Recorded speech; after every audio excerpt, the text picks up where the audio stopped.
The extraordinary ebbs and flows of Test match cricket continued at the National Stadium in Karachi on day 3. It started with a bit of history as South Africa's champion fast bowler Kagiso Rabada became the 4th youngest to 200 wickets. 200 wickets for Rabada. What a performance, what a bowler.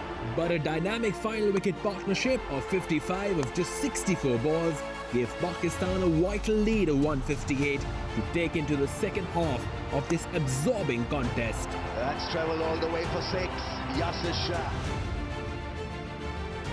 Dean Elgar survived a few body blows before succumbing eventually to Yasir Shah. Elgar walks off, Yasir Shah has the first breakthrough. Then came some heroic resistance from Aidan Markram and Rossi Vendedusen with a partnership of 120.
It's a great day out here, and like I said, plenty to look forward to. Pakistan, of course, they gained momentum in that last session, taking a couple of wickets. South Africa had that 127 runs partnership. So yeah, what we can look forward to is a great contest, and I'm in the glorious company of Wasim Akram and Daryl Cullinan. Whereas Pakistan can take a lot of heart from the way they performed in that last session yesterday. Yeah, they actually can. Credit to Pakistan team. There was a big partnership, like you just mentioned, between Fender Dusa and Makram.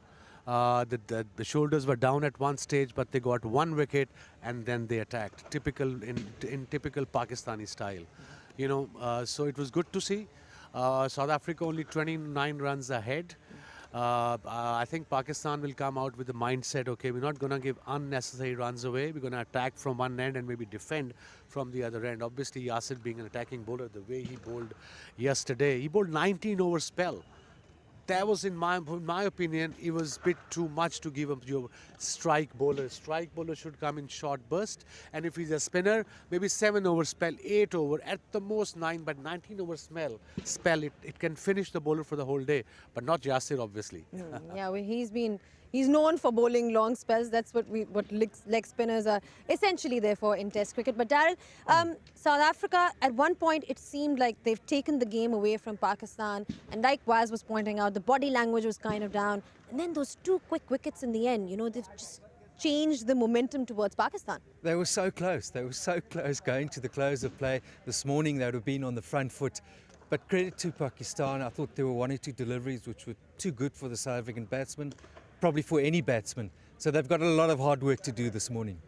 I'll tell you who else has been doing a lot of hard work. It's Kagiso Rabada. I mean, speaking of personal milestones, his 200th Test wicket, and that too, he's the 4th quickest to get to that, Daryl. Well, South Africa through the years have been blessed with great fast bowlers. Donald, you had Pollock, you had Ntini, you had Steyn, and they desperately needed someone new to come along and come along quickly.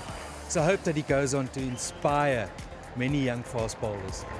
Speaking of inspiration from fast bowlers, you've got one right next to you. Strike rates, it's one of the things that's spoken about a fast bowler.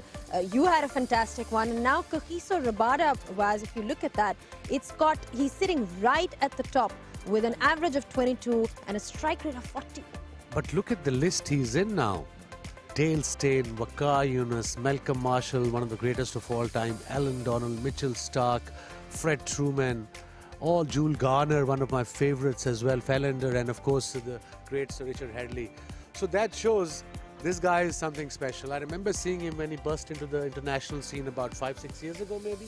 Yes. And I liked the straight away I liked his action, high arm action, good pace, and then of course over the years he mastered the reverse swing art as well. He bowled the best day before with the reverse swing delivery, so he's only going to improve as a bowler. He's only 25 to 100 wickets. It's a huge deal for any bowler, let it be spinner or a fast bowler, but getting 200 Test wickets, and that too in a very short amount of time, 44 Test matches. It's a massive deal for him. Good luck to him, and I think in future the world batsmen should be worried that he's only going to get quicker as well. But at what stage do those chronic injuries set in and you start to feel it? Perhaps the hunger is not quite what it used to be? You see, being a fast bowler, there'll be niggles every day. When you wake up after your spell, you'll have a sore back, you'll have sore knees. There will be niggles, but chronic injury, it depends how you look after yourself. That's very important. Well, some really good insight and points about fast bowling there. And thank you so much for your time, but there's a lot to look forward to. We'll be taking a short breather. When we are back, we'll be looking at another great bowler, Yasir Shah.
riveting contest awaits us here on day 4 of the test match between Pakistan and South Africa. Bajaz Khan and Ramiz Raja have joined me.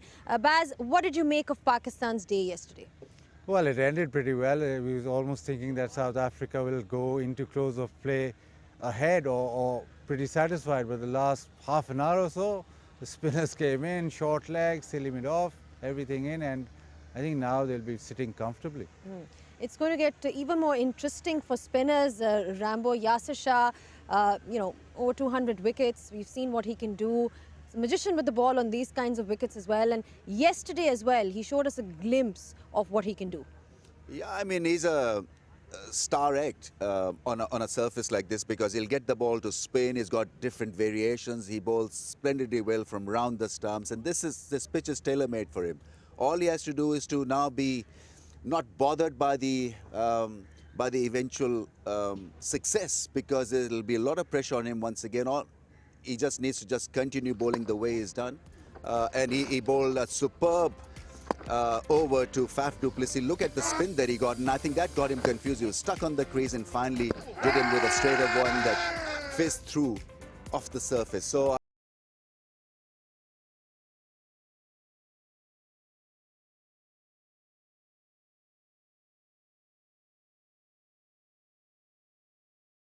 this is his territory. I mean, Baz, even when we talk about strike rates, we often talk about pace bowlers, but for a spinner as well, he's right up there. Yeah, UAE, he's dominant in UAE and now over here as well. Even in the first innings, you look at that first innings, it's all about Yasir Shah getting those vital breakthroughs, and all-time great leg spinners. He's high up on the list, so what more can you say about that? I think the interesting part today, Rambo, is going to be the new ball factor, because it's due in 5 overs. Do you think Pakistan will take it, or, tricky decision? Yeah, I mean, it's a good question. So whether you'd want to run the show with the old ball and delay the second new ball, I would probably take it and then you can involve a leg spinner or a spinner with a new ball with proud seam, hardness of the ball, may just help them to get the extra bit of bounce. On the other hand, they've got to look at the reverse swing part of the deal as well. So maybe delayed for 2-3 overs, not more than that. But that is a question that will be prime in the minds. Well, let's find out what the pitch is saying. Mike Hazeman has all the information. We've got day 4 of the test match. Now, let me just tell you about this surface. It's played an interesting role so far, and what a test match we've had. What I've done here is I've got a couple of markers which are around about 7.5, maybe about 8 metre mark, 8 metre, 7.5 to the base of the stump. That's the important area I'm looking at now. And I've got some work from Hawkeye here, just to have a look at some variable bounce. Now, this is the area with the new ball. Now, the new ball is just around the corner. 5 overs to go before the second new ball is going to be bowled. And this is the variable bounce that the batsmen are going to have to cope with. The hard ball, the hard new ball does the damage. And if we have a look also at a pitch map, you'll see that there are red balls and there are blue balls. Now, the blue balls are the ones that are a little bit shorter. They're the ones that are going, a bit fuller. They're the ones that are bouncing below the stumps. The red balls are the ones that are going above the stumps. But I'm just going to pulse the balls now for the ones that were the variable bounce deliveries. Okay, so this is really important because there's a real opportunity for these Pakistan bowlers to get involved when they do get that second new ball. And I'm just going to highlight a couple of areas. I've got my pen down here. There's a crack, a couple of cracks around the place that has crumbled. Therefore, some variable bounce. There's another one there. They're all over the place, really. Nothing wrong with the surface. That happens. That's test match. Let's go down here now and have a look where Yasir Shah is bowling. I've got a 1 square foot of foam here. This is his target, just to give you an idea. That's how big the target is, and that is the ideal situation for a left-handed batsman such as de Kock and also George Linder, right? So you've got areas there for the spinners and you've got areas there for the new ball. I've got a magic number for you, another 150 runs today. That's going to be interesting.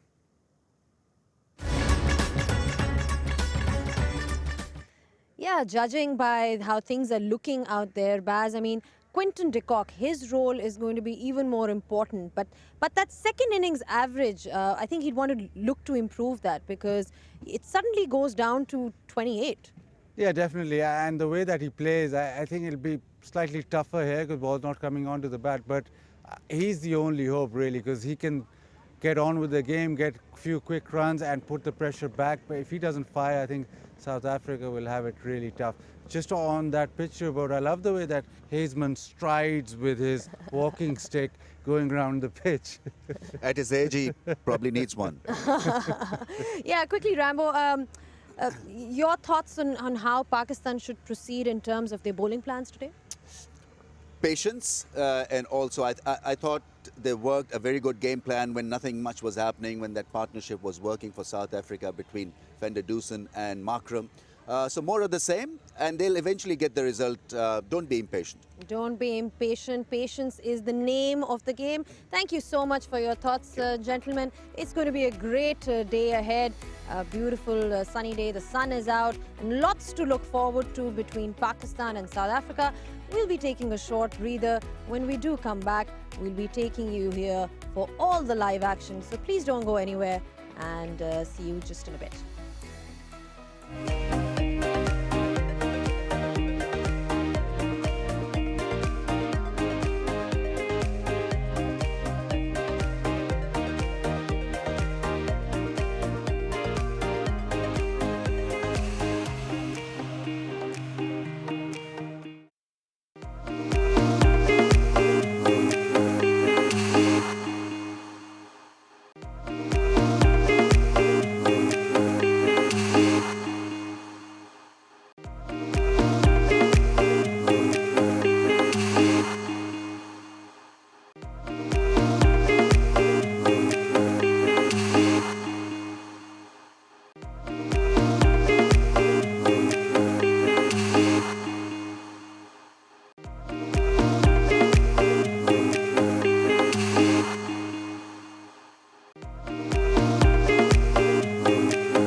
The extraordinary ebbs and flows of Test match cricket continued at the National Stadium in Karachi on day 3.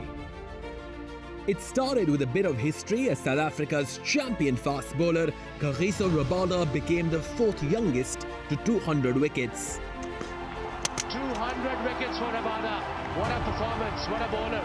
But a dynamic final wicket partnership of 55 of just 64 balls gave Pakistan a vital lead of 158.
His technique was good and he had to prove a point as well because his numbers in subcontinent aren't great. So he had to really come to grips with the statistical sort of damage and get over it.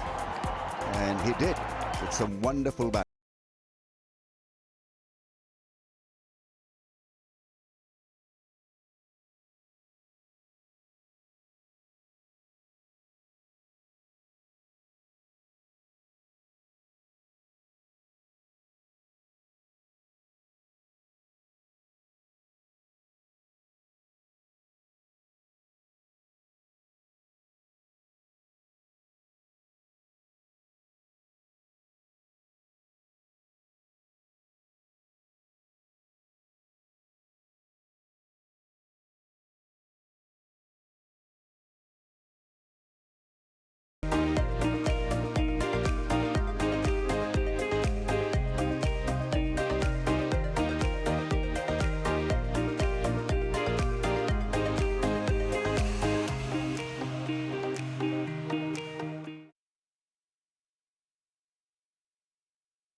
We've got day 4 of the test match. Now, let me just tell you about this surface. It's played an interesting role so far and what a test match we've had.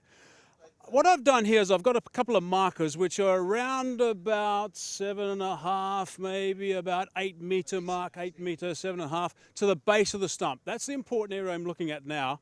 And I've got some work from Hawkeye here, just to have a look at some variable bounce. Now, this is the area with the new ball. Now, the new ball is just around the corner. 5 overs to go before the second new ball is going to be bowled.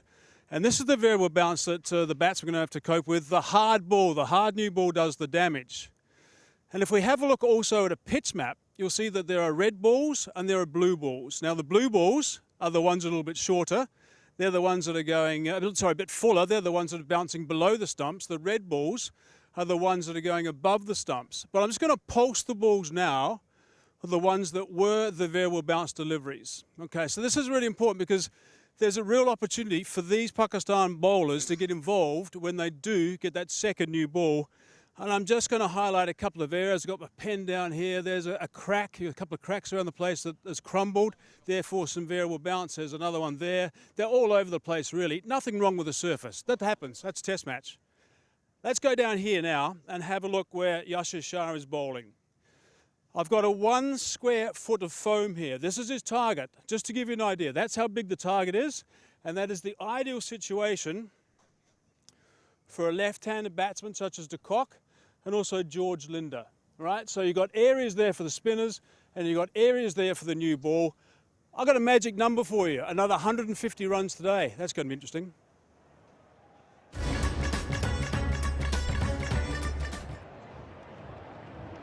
Yes, from South African point of view, 150 more will really help them develop a good, strong team here moving forward in this game. But right now, all eyes, all focus will be on Yasir Shah. And should Pakistan be taking that second new ball when it is available? Daryl Cullinan, good morning. Your thoughts? Good morning, Rameez. Good morning to all our viewers. Yeah, there's a lot to play for here for both sides. I think these first couple of overs will tell whether Pakistan will consider that second new ball, but if a wicket or two does not fall, it'll be a sure go-to. Okay, when they're just pointing out the possibilities of the invariable bounce which the new ball offers. A lot of first ball. Oh, bowling! That one kept low. Hassan Ali does the job for Pakistan. What a blow! A perfect start for Pakistan. Just singing the praises of Maharaj's defence. Was it a good one? And the umpire has decided, Alim Dar, that he wants to see if it was a no ball. No.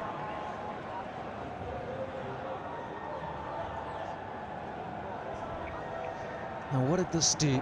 Stayed low. Was it full? Should he have got forward? It's a good one to get first up. You've got to give credit here to Hassan Ali attacking the stumps, and South Africa now effectively 29 for 5.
He's a fighter and can play strong innings under pressure. What you call a hardy batsman. His numbers can improve, just 100 so far in 43 matches, but Themba Bavuma has got his work cut out here. Both batsmen are not. South Africa need to get off to a good, decent start in the first session. They've lost the overnight night watchman. First ball from Hassan Ali. did the job. 1 for 50 now for Hassan Ali. What have he got as a field? So there's a shot mid-wicket, shot cover, slip in a gully, square leg, so all in to stop them from rotating the strike.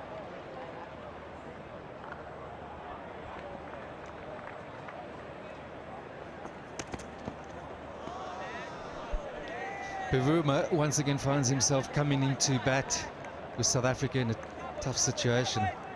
It's often been the case with him, but if ever there was a day to be a hero, today is the day.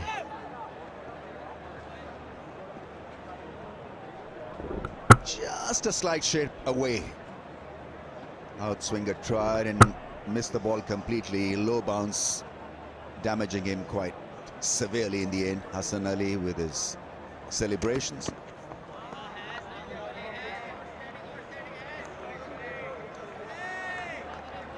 I think as a batsman you still should be looking for a low bounce rather than that awkward bounce, because even if you get one, it's not a speedy track, it's not a fast track, so you can get away with it. Well, I think definitely to him, because he's not the quickest. And if you do end up gloving it, it's just something you've got to get through today.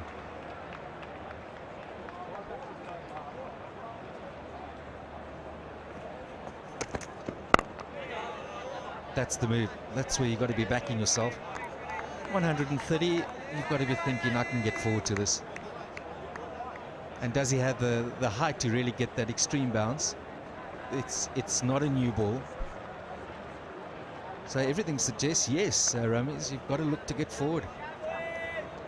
Yeah, follow wickets, first session 5, second session 7, third session 13. So progressively, the task becomes that much more harder for batsmen come the second and the third session. Oh, you got to be careful. Uneven bounce, you just can't go full blast through the offside. That's a nervy start.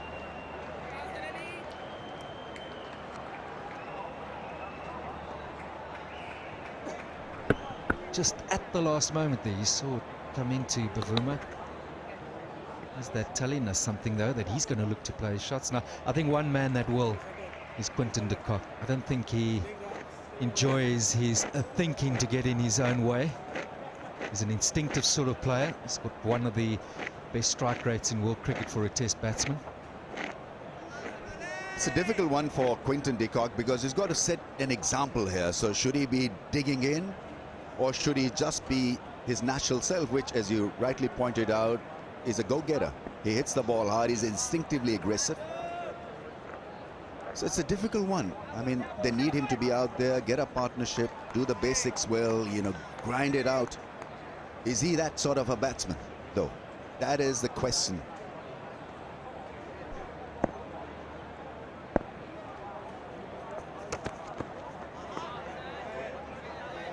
Good result for Pakistan in the first over. They picked up Mehraj, 188 for 5.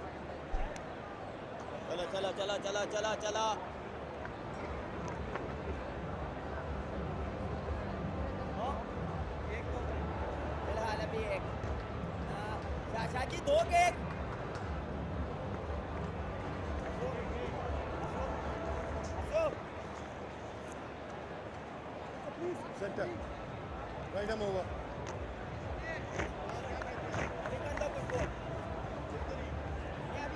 Whilst there's going to be a major role for Yasir Shah on day 4 pitch, but you just cannot count out the fact that the pacers with the reverse swing can also contribute a lot. I'm surprised they've started with him from this end. He got his success last night at the other end. He got more turn last evening outside off stump to the right-hander. There's always something for him when bowling to the left-hander, whichever end he's bowling from.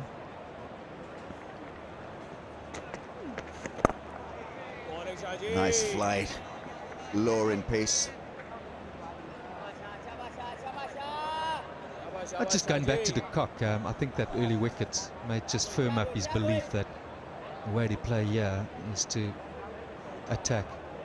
Ideally, he's got to mix attack with caution, but not to get away from his instinctive game.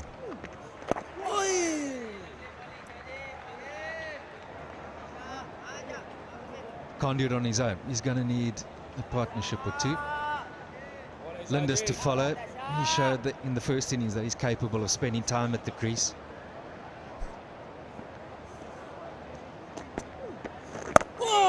I thought he bowled a terrific over to Faf du Plessis, and you've got to have another look at it because it's how you structure 6 balls. Look at that spin. I think that put a lot of doubt in his mind. Then he picked the straighter one and a little stuck in the crease. Once again, camping on the back foot and missed that straighter one. Excellent bowling. I guess all you need on a surface like this, if you're a spinner, to spin one appreciably, viciously, and put that doubt in the mind of the batsman that, look, all 6 are going to be like that. And then your straighter one can do the job. Well, I thought this morning I'd go and have a look at the pitch just to see what's happening out there. It's not a clay soil which becomes powdery and turns, but the turn there often is consistent. This is really rough, the surface. The ball, no doubt, as we've seen, is gripping. And it's always tough if you've got variable bounce, one turns, one doesn't. But going back to that dismissal, that was just clever way of deceiving the batsman with changing pace and flight.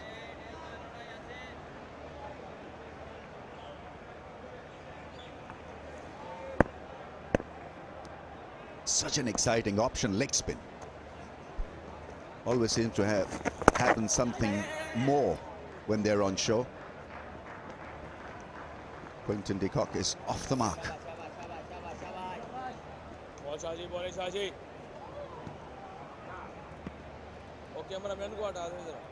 Yeah, dented surface, and a lot of rough patches have developed. Still kind of manageable off the straight if you take out the variable bounce, and yes, there is some variable bounce, but nothing that you cannot tackle. Played it nicely with soft hands on the back foot. 190 for 5.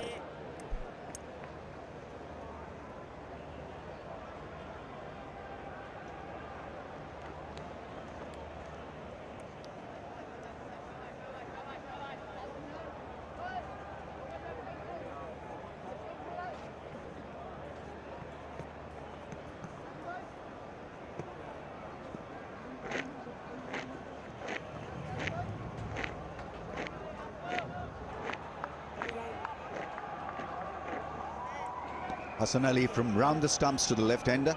That's his favorite area, around the stumps angle, because he gets the ball to shape away ever so slightly, and even when it straightens from that angle, it can be difficult to handle.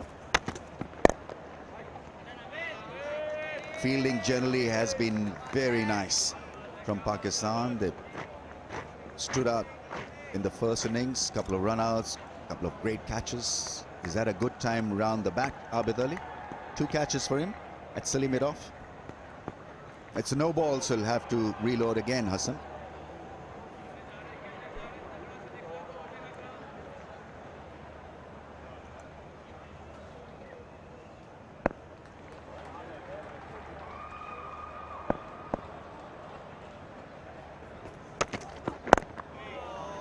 Often wondered, Daryl, whether your performance in the first innings in Test cricket is more valuable or your performance in the second innings.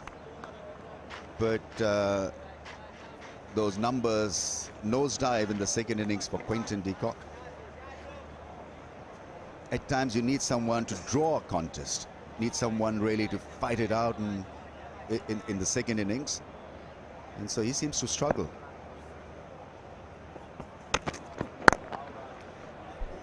Well, you'd think that the first innings is your best time to bat, and the way that he plays, he needs good surfaces.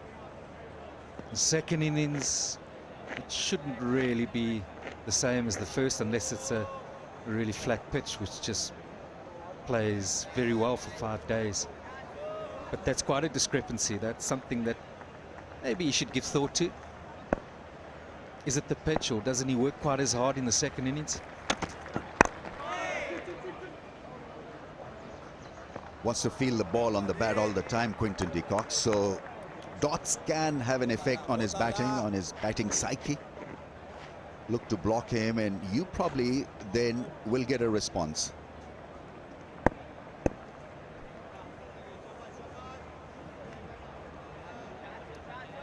what will also be at the back of his mind, you mentioned that Rummy's been captain. Now, that first innings shot was not something you'd expect from a batsman of his quality, first of all, but being a captain. And that kind of goes through the changing room, and you'll feel that pressure. They've just got to hang in here. They've really got to dig deep. It's not easy, and that was the first innings dismissal. It was the story of South Africa's first innings, when they just had a partnership threatening, someone got out. And one thing we learned coming here, and all Test cricket, and Rummies, I'm sure you'll agree, is that through many times having to deal with batting last, and there may be pace around, and the bounce is bad, and you're taking it on the body, and they really getting on top of you. You just, through those experiences, learned that bat for your life in the first innings. Make it count. And you can't come here and compete, and it's 200 odd on the board.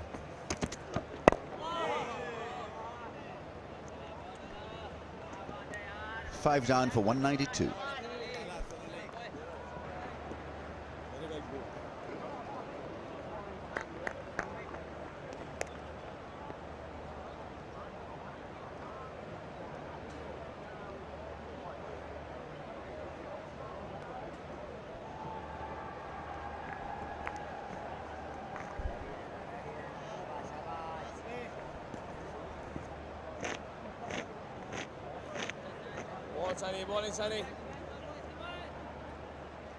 In 2 overs, Pakistan can opt for the second new ball. Will they go for it? I think that's a question that they need to answer very quickly now. Yasir Shah with the new ball, or Yasir with the old? And let Hassan Ali and company operate with the old ball, look for some reverse. Well, two things. The reverse, it's late. Now, a new ball would swing more conventionally, which means it'll go earlier. So which is tougher for the batsman? And which ball does Yasir get his hands around better? Get those fingers around better? Gone! Catch at short leg. It's Abid Ali once again, I think, who's picked up a beauty at short leg. He's had a good test match catching the ball. And it's Yasir Shah once again. This time it's captain, who he has taken care of. You don't need to say it. That's a big blow for South Africa. Beautifully bowled. He just flighted this one. We've spoken about it, Rummies. Let's see how good this catch is. And you need good guys around the bat. That's a sharp, good one. Very well taken. Delight for Yasir Shah. So is the end fastly approaching for South Africa. Certainly in this innings, it's 192 for 6.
We've been grappling with the right pronunciation for Linde or Linda. No, not we. Daryl has. And you corrected me. Well, just the rest of the commentary box did. I'm so embarrassed about that. George Linde, he's more than useful with the bat. He's got a first-class 100 or 2. I don't think he's ever found himself batting in this situation before. South Africa now looking for a miracle. They're looking for a hero or 2. Plenty of fielders around the bat. That is some turn. Yasir Shah can be unstoppable in the second innings. How many times we've seen this to happen? Upsetting the rhythm of the opposition with some great leg spin bowling. More flight this time, wanting him to go for that drive. That's good thinking. It's going to be risky driving the ball out of the rough. This was beautifully hailed by short leg Abid Ali, playing it out of the rough. And such a comforting fact if you've got a good fielder at short leg. Ask any spinner, he'd give his right hand for it. Abid Ali is on the move. His confidence has developed. Oh, chance. Missing the stance. There's a lot of spin from Yasir Shah. It's not going to get that one. They are considering it. Can't help thinking there were two sounds. Too much doubt, so rightly so, the correct decision. He's still thinking, what about it?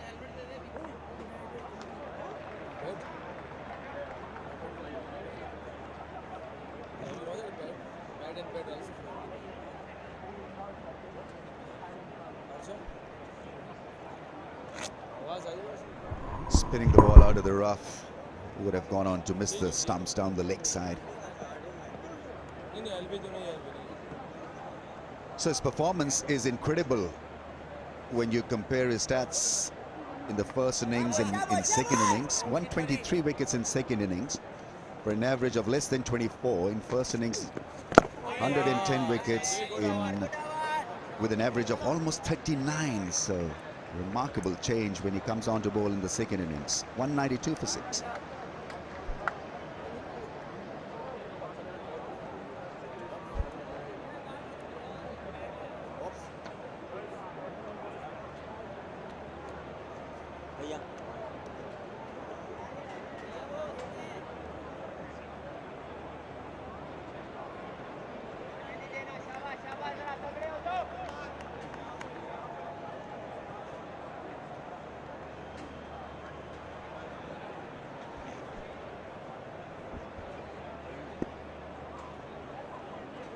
So for Pakistan, the big wicket of Quinton de Kock. Now I've got a few questions here for Ramiz Raja. Now there's two schools of thought. You play slightly ahead of the pad. That's how I always remember Sachin. And the other one is to get out in front. But by getting out in front, you're creating pace on the ball. The ball's not hitting a dead bat. And for South Africa for years now, playing spin, that's the way, that's the approach that they've adopted. De Kock there, another example, he's going at it. But had he just been there, bat at more or less a 45-degree angle, the chances are that it would have dropped down short of that man. But by just pushing at it, looking to turn it over, getting so far out in front, it opens up the outside edge. I think the process should start from the hand of the bowler when the ball is in flight. You've got to pick the length, first of all, and try to get nearer the length of the ball to kill any spin on it. And then you've got to play it with soft hands. As you rightly pointed out, he went hard at it. And that you tend to do when you're not comfortable with your defensive play. B, you've not picked the length. And C, it's just jittery, generally jittery. You look at the surface, you look at the debris, the rough areas, and you make up your mind that this is going to be tough for me. So hence, you freeze up a little. And you go with hard hands. So how far in front of the pad should you get? So he's kind of picked up, a batsman would pick up that it's going to be touch fuller. And yes, in that attempt to smother that spin, which is the first cricket book would tell you, key is to smother the spin as much as possible. But in the process, you're pushing hard at it. I would have batted it up. What? I mean, that's got to be the only thought in your mind when he's bowling round the stumps out of the rough. You're not going to get leg before wicket at all. So when you're looking to defend, I think padding up the ball has got to be the paramount thought running in your mind. I'm going to tease him, I'm going to frustrate him, I'm going to make him bowl another channel, and that probably be easier for me to tackle also. I think the fact that most of these South African batsmen are so keen to feel the ball on the bat, even when it's not needed. I think you've got to have a clearer game plan against Yasir Shah. Either then play the sweep shot. If you're not comfortable with your defensive shot, then play the sweep shot with the spin. But have a solid game plan. It's nicely played in the air. Reverse swing from Hassan Ali.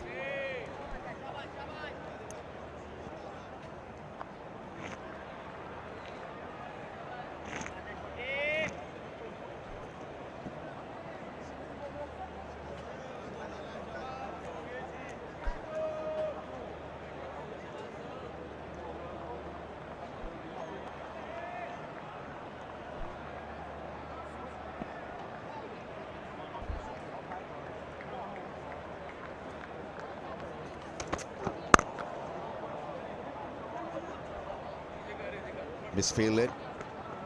Bavuma gets a single, and so after 80 overs, 193 for the loss of 6.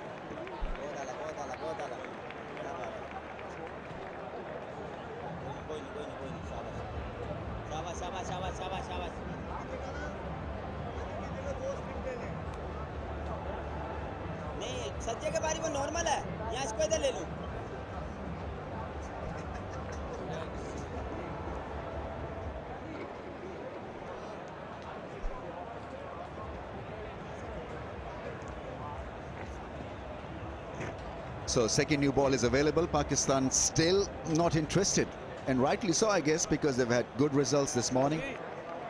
Yasir Shah 4 wickets, looking to sweep the ball, gloved it and nicely taken, and this was beautiful catch, undone by the straighter one. And then today this morning looking to feel the ball out of the rough, not needed actually, could have easily padded it. And it's not a really a committed for defensive shot. It's just sort of a lazy push. We've looked at it quite closely. But it's interesting you mentioned the use of the pad. You mentioned it yesterday, one of the great innings against spin. And I remember Barry Richards as a commentator was there, and he said it was one of the best innings. I think Lahore had got 200s to Multan. And what he did was, when it was full, and not quite there, he would just at that last moment just shove the pad, hide the bat, just shove the pad, and it was full enough, he swept it. He just swept it into the spin. But the point you keep making, Ramiz, and you know, this is something that I guess it's for all cricketers, is have a clear plan. Take out, always thought, take out the idea that who's around you, because if you get a good one, you get caught here. You've got to just say also, well bowled. But to just be a stationary target, sort of a half-hearted push at it, looking to turn it. It's so often the result.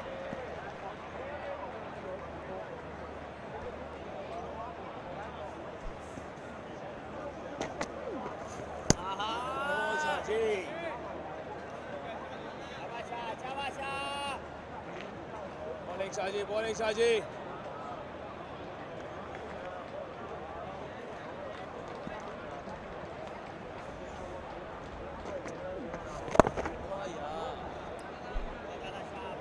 We've spoken a lot about de Kock, and Bavuma's at the crease, so where does he go from here? 5 and 21. He got that little sweep out earlier, the length was good.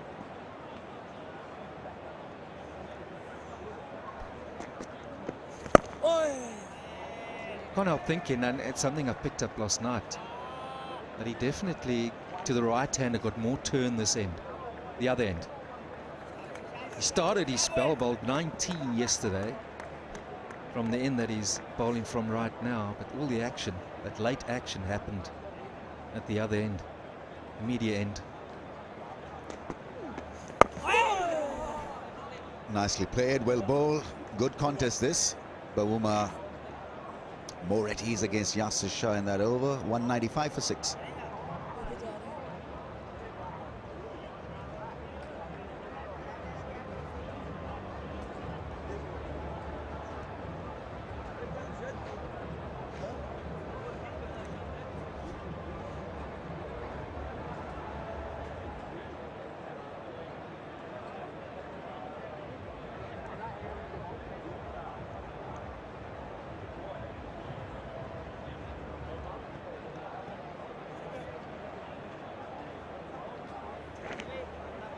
top order functioned quite nicely for South Africa, then collapse in the middle order.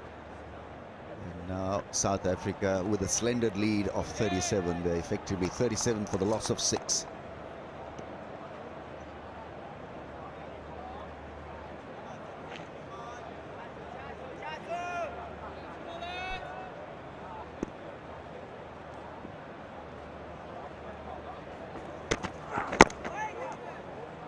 Has gone through for 4. Fuller length attempted by Hassan Ali. There's a little bit of reverse as well. It was played well in the end. Jammed on it and got it to somehow sneak through the slip cordon.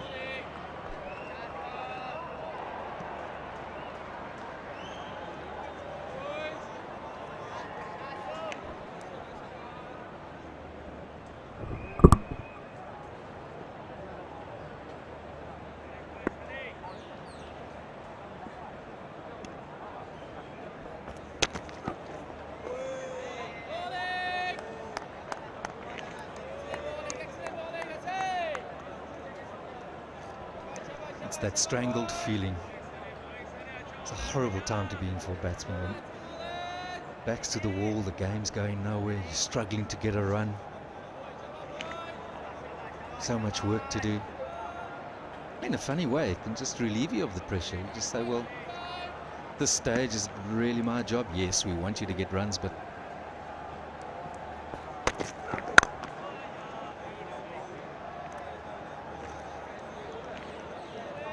what can happen is, being where you are, let's look at a batsman like Linda, they can try and knock you over.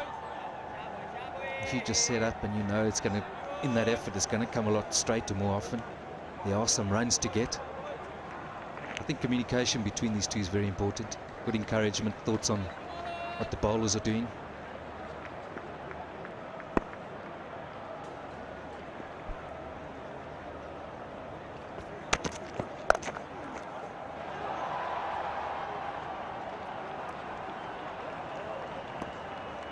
At times you're better off playing the pull shot on a surface like this, because that will allow you to keep your focus on the ball. 200 is raised by South Africa. 200 for the loss of 6. Because when the ball is misbehaving, it can be difficult really to get underneath a bouncer.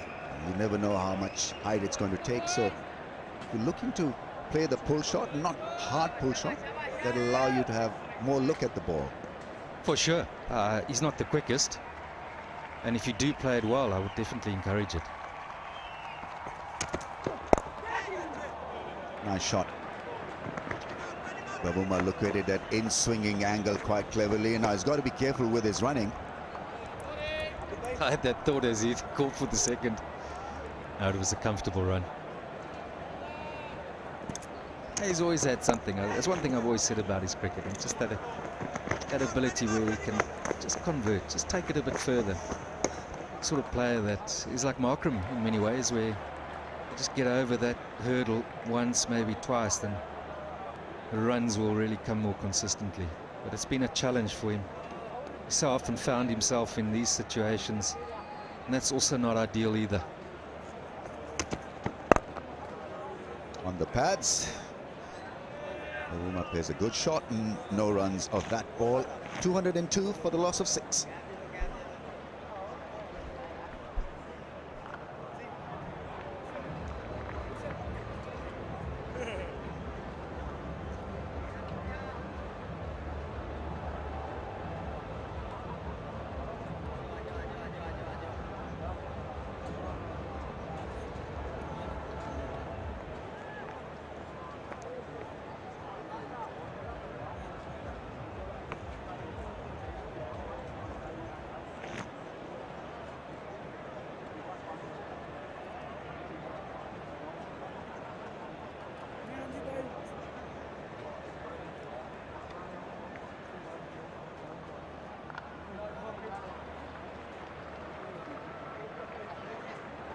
Yasir Shah to continue. Smiley's face, I'm not surprised. It's been a very impressive half hour from Pakistan. 2 wickets for very few runs. Yeah, no respite at all for South Africa. Ball reversing from one end, and Yasir Shah around the wicket, two left-handers. He loves that line of attack. His preferred line of attack round the wicket, bowling to left-handers with the rough to play with.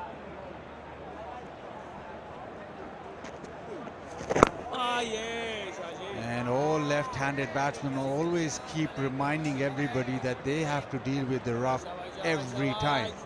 Every test match, it's the left-hander who has the problems with the rough.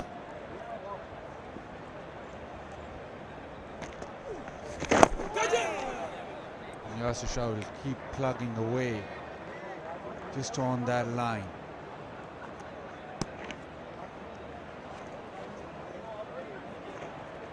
So far it's been a stranglehold. We haven't seen any sort of release for South Africa. It's so important here that these two players play their natural game. They're both guys who like to be positive, and particularly Bavuma. Anything that gets like that, he must make sure he puts it away and puts it away well. They can't go into his shell, and I think that's the decision that he's actually taken, which is good news for South African supporters. He's a fine player, but he does have issues occasionally with the tempo of his game. It's really hard to play that positive format there. I'm not necessarily talking about scoring runs all the time, but just doing everything positive that he can do, even when he's defending, to make sure that he's attempting to make a difference out there, and of course taking full toll of anything that he recognises. I hear you. And it was so important that Pakistan get Quinton de Kock out early, because he was the one player that could actually get some runs flowing, or get them that lead go quickly ahead.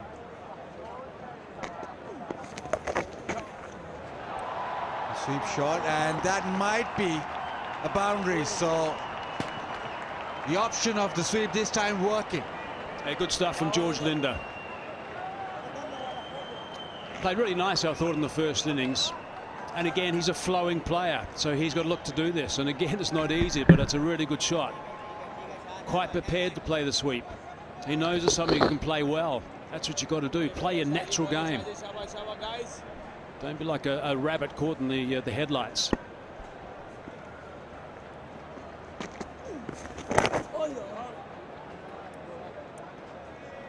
South Africa lead by 50.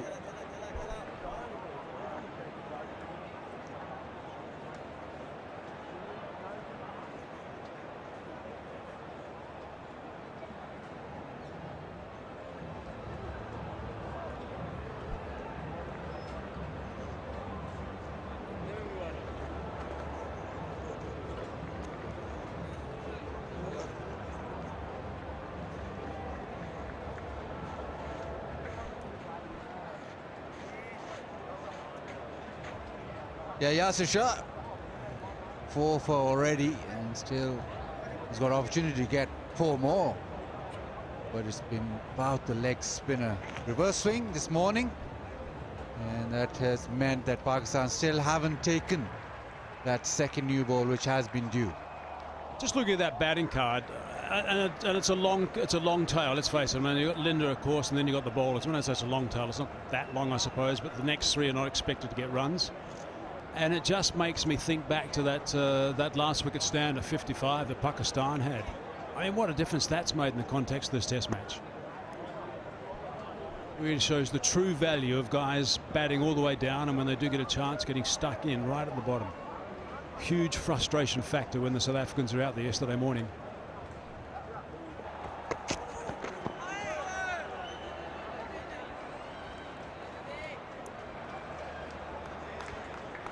And certainly South Africa find themselves at the receiving end with lower order players. South Africa with those all-rounders for so many years at the back end. Rabada, Nokia, Nagiri to follow. And you would think that this is a final resistance in terms of the batting lineup, this partnership.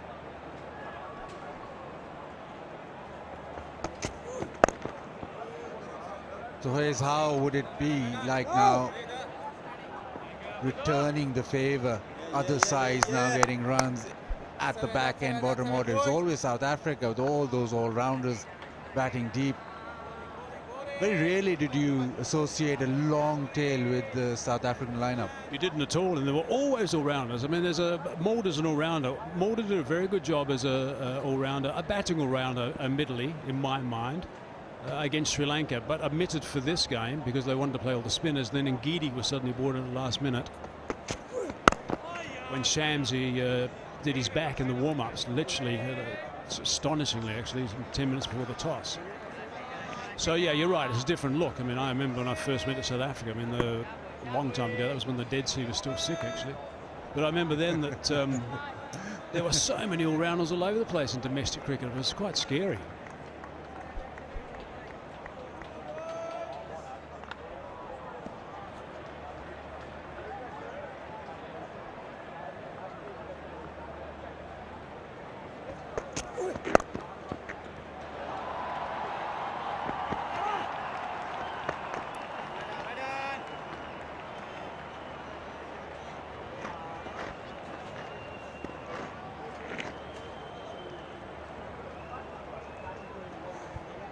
Yeah, look at the lower order, averaging 11.8, 8.5 and 6.5. So, Keshav Maharaj, who's promoted as a night watchman, he's got 15. So, it is fairly long tail.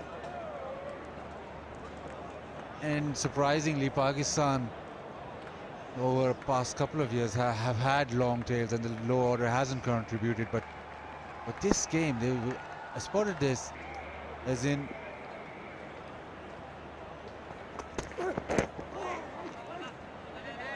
Chansha Afridi was promoted up the order, so they basically batted till number 11. The ball is due, but it still is reversing. I'm not sure if Pakistan still would like to take that new ball. It depends on the feeling of Yasir Shah. If he's quite happy to bowl with a new ball, then I would take it personally, because that's where you're going to get even more variable bounce, particularly from Afridi. If Shah's happy, I'd bring it in personally. He's reversing. No, just outside off, so 209 for 6.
The second new ball available. Yasir Shah, well, doesn't mind bowling with that new ball, but you just feel that Pakistan quite comfortable right now. The new ball obviously offers the opportunity to come onto the bat, and run scoring becomes slightly easier in terms of the pace of the ball.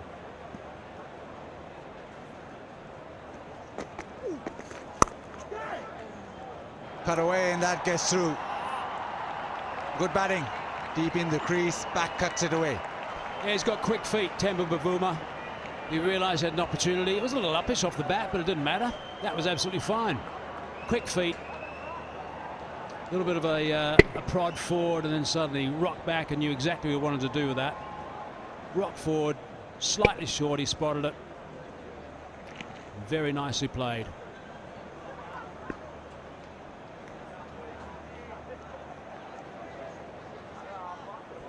That's a compact player. That's the smaller guys. He's 5'4". The smaller guys, I mean, they're nice and compact and They can certainly get in position quickly.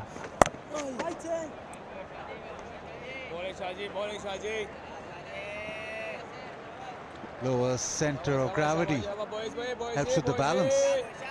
Don Bradman was not much taller than that, a couple of inches.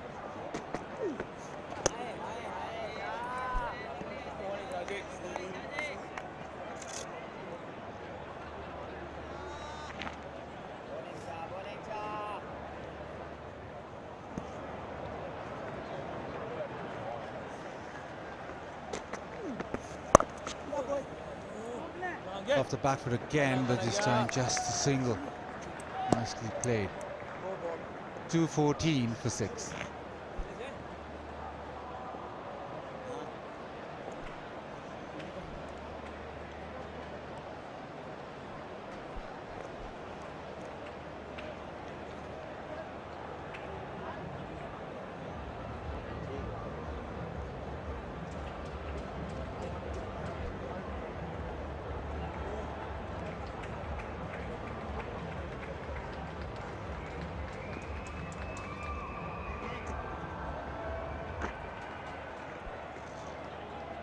.56 the lead, so 4 wickets in hand for South Africa. Effectively 56 for 6.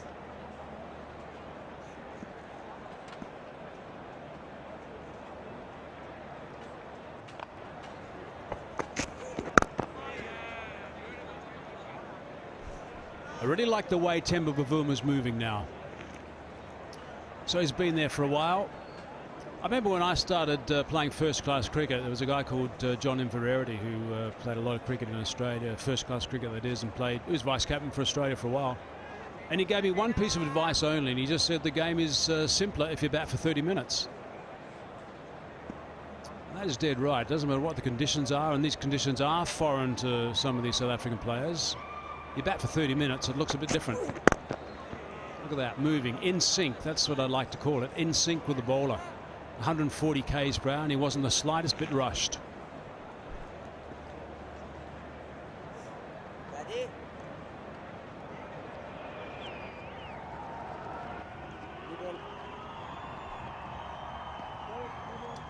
New ball taken.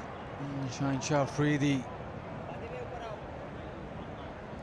very adept with the new ball, and it'll be interesting where he bowls to Bavuma. I reckon he'll attack him pretty full, especially with the first few deliveries. He likes to bowl that Yorker even with the new ball swinging back in, but he'll try and bowl it pretty full even outside off. But the opportunity for the South Africans also with a little more pace on the ball, off the pitch with the new ball to maybe just get some runs. So this phase provides a slight opportunity in terms of run scoring as well.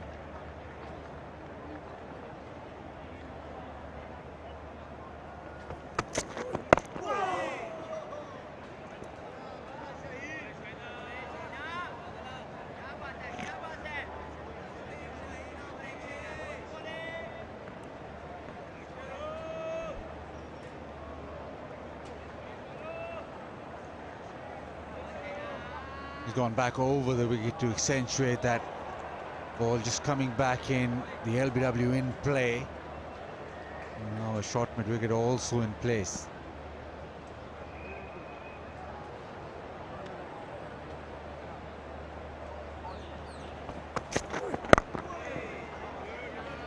As you said, lovely balance. Bavuma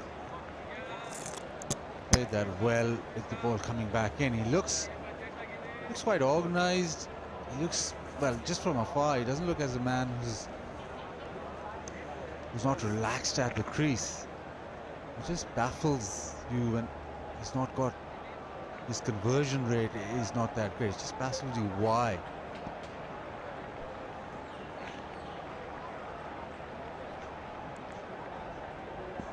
Don't forget to jump onto YouTube, youtube.com. There's the web page at the bottom, the link. We've had over 2 million hits on YouTube in the first couple of days. Thanks for those that have been watching. So there it is, youtube.com/c/Pakistan Cricket Official. Live stream in Pakistan on YouTube. Nice and crisp and clear. And plenty of action too. Plenty of action in this test match. Wow, what a game it's been. Pakistan were up against it on day one. Stumps on day one, they were 4 for very few down, and now they just fought back superbly. 4 for 27 they were. 33 rather, and fought back beautifully from that moment. Play and a miss. 215 for 6.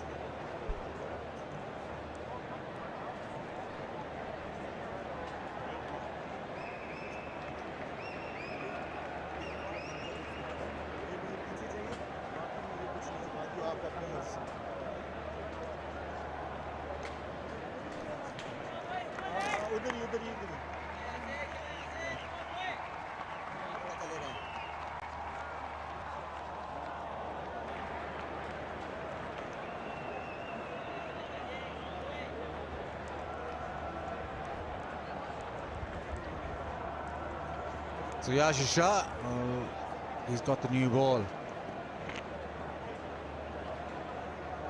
A straighter one or that flatter one, the quicker one will skid off the surface more, so he'll work on that, but he'll set it up with slow leg spinners. Correct. That's how he works. Go couple of up and then get one to just straighten quickly, skid off the surface. It's nicely bowled. The reason I was interested to know if he was okay with the new ball, and clearly he is, was that the great Multan Sultans, 800 test wickets, just didn't like bowling at all, and in fact very rarely bowled with a new ball. Just didn't like it at all.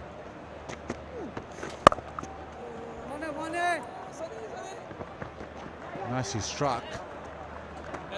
Come back for 2. The one thing that's been impressive is that back foot shot from Bavuma. Being able to pick the length quickly and get right back on his stumps. Just gone past the 50 minutes of the crease now, Bavuma. Partnership building, 25. That's what they've got to talk about. I'm sure they have been. Partnerships doing something with that. Oh, yeah, Shaji.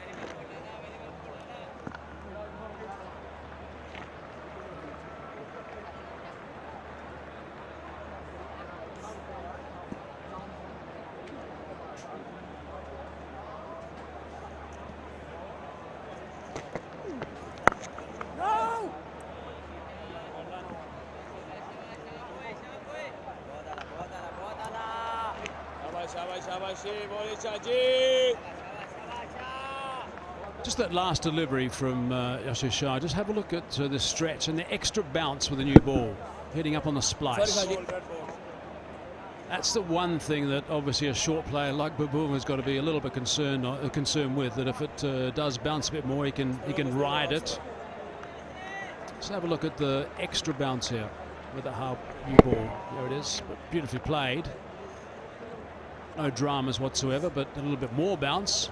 And maybe there's a bat shoulder that might come into play if he doesn't adjust at the last minute. It's bat again. Cut shot working perfectly. 218 for 6.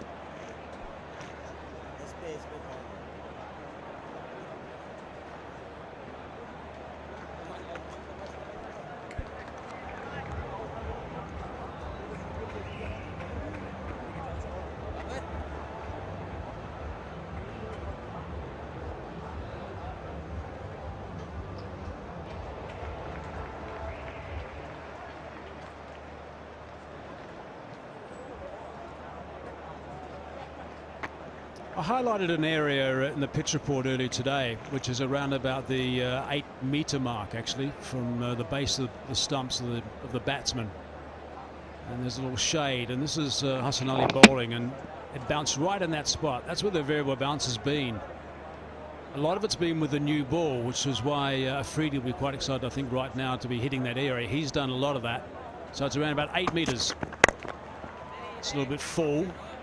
as far as Afridi's concerned, and Bavuma's quite happy with that sort of length. But the deliveries in that sort of box, Elgar got hit a couple of times, one or two rolled actually from that box. I suppose you could call it the Bermuda Triangle area, or even Bavuma Triangle if you wanted to. If you really wanted to. I presume you don't want to. Not at all, because he was run out first innings. He had nothing to do with that box.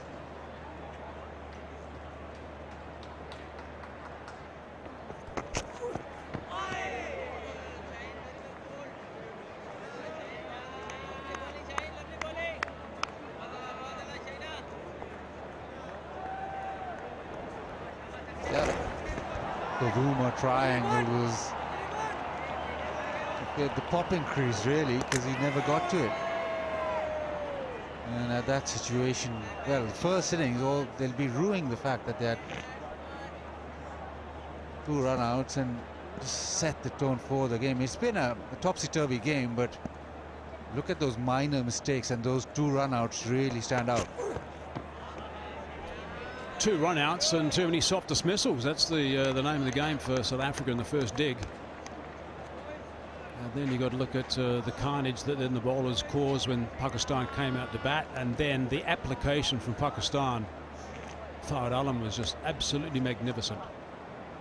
Application that those guys exuded, and they got stuck in and built big partnerships and big hundreds as well, 800 as well, which was so valuable.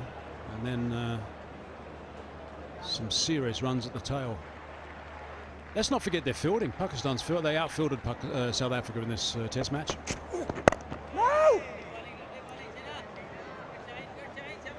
And that is quite unique, I think.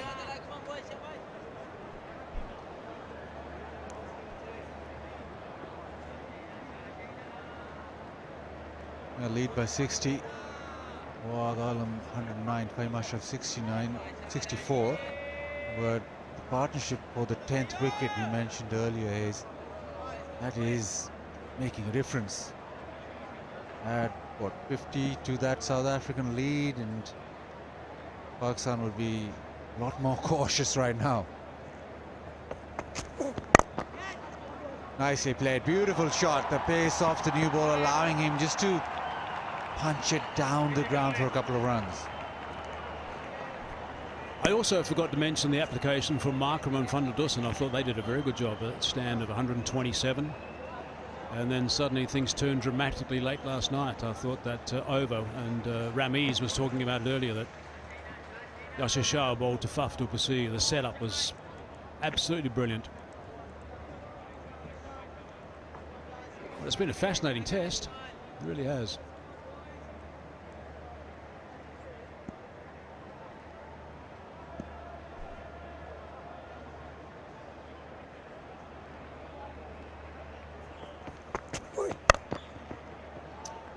The edge through those third slip and gully, and has gone for the boundary which ends the over. 224 for 6.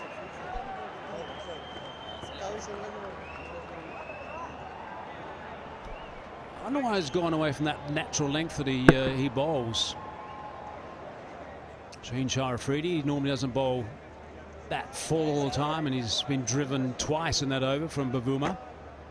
Obviously got some sort of plan that he's working on. He's spotted something.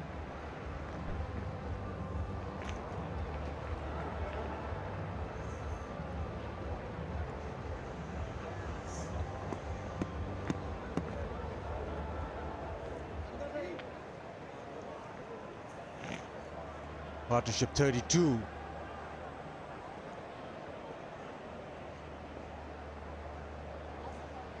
Yasir Shah will enjoy this now with the newer ball round the wicket. And just slightly too straight that time, being worked away towards leg. He's aiming for the rough, which is outside off, and with that, this new ball, there might be more reaction with the harder ball, but needs to be bowling at the left-hander more often than not.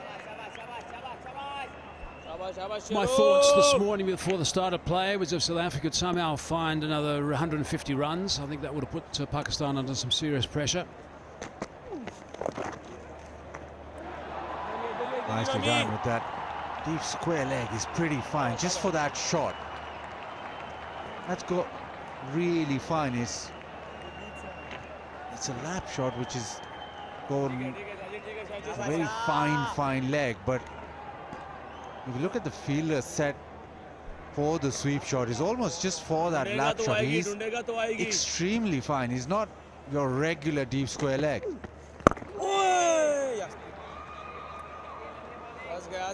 He's almost a fine leg set for a fast bowler. He's quite fine there. He's not for that conventional sweep shot. It's actually for that lap sweep or a tickle down leg side. And that is what the new ball will do, the natural variation, the one that just carries on straight and will attack the inside edge. Abid Ali's been in play all second innings. He has been sensational in this test match, Abid Ali, taking a couple of terrific catches. Look at that, his instincts there are just superb. That is an enormous advantage to a spinner. If you've got someone who is a class act around the bat all the time, it really does reap rewards.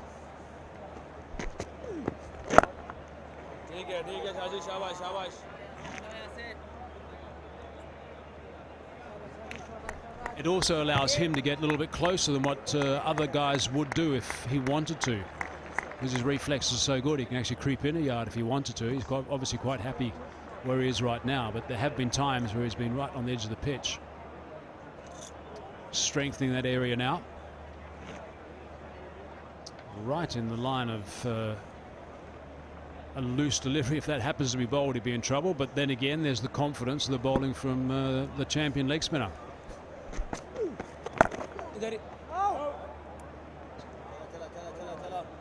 228 for 6.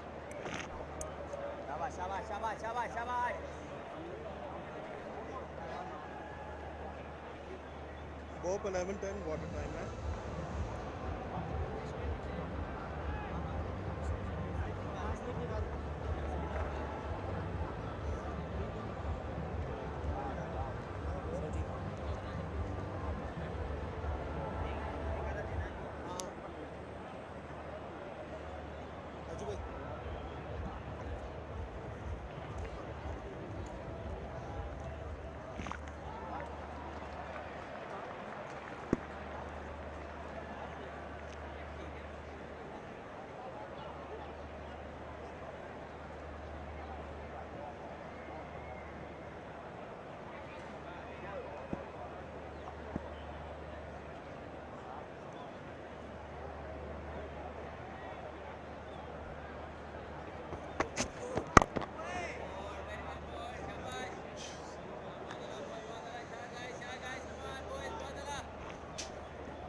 .228 for 6, South Africa. They are ahead by 70 runs. They have 6 wickets in hand. And what a performance by Pakistan today. Wicket on the first ball by Hassan Ali. And then the danger man, de Kock, got out of Yasir Shah.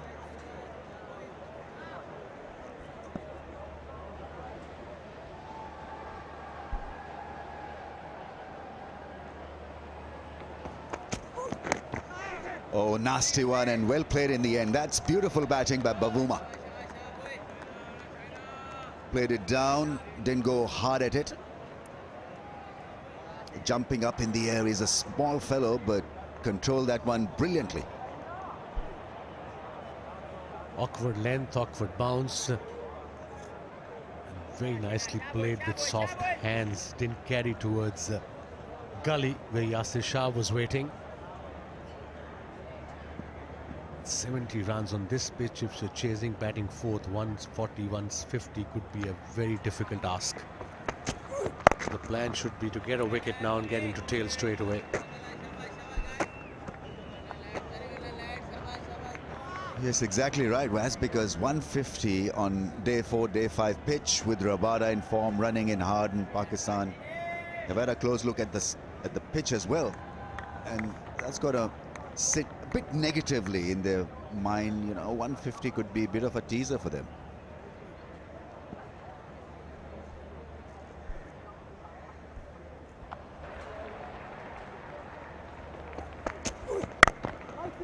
Beautifully played. Because normally when you hit on the gloves early in the over, you again look for that awkward length and so get deceived by the fuller length. On this occasion, he was on top of it. Pitch like this, the aim should be by fast bowlers, just short of a length, especially with the new ball and with the hard ball. We just saw that deliveries two deliveries before that awkward bounce. So that's where he should be aiming at every time he's running into ball from around the wicket. Shaheen, he's sprinting in. Plays it fine for 4. That's good batting. Bavuma into the 30s. He's hard nut to crack. He's very hardy as a batsman. He'll give his 100%. May not have the numbers as far as Test cricket career is concerned, but every now and then you put him in a pressure cooker situation and he'll deliver. Yeah, he appears to be a fighter. He's fighting it out there for his team. Just little offline, inside edge, and obviously fine leg was wider on a slow pitch. Ball raced away to the boundary. He's averaging just under 32. Bavuma, 74 runs ahead now, South Africa.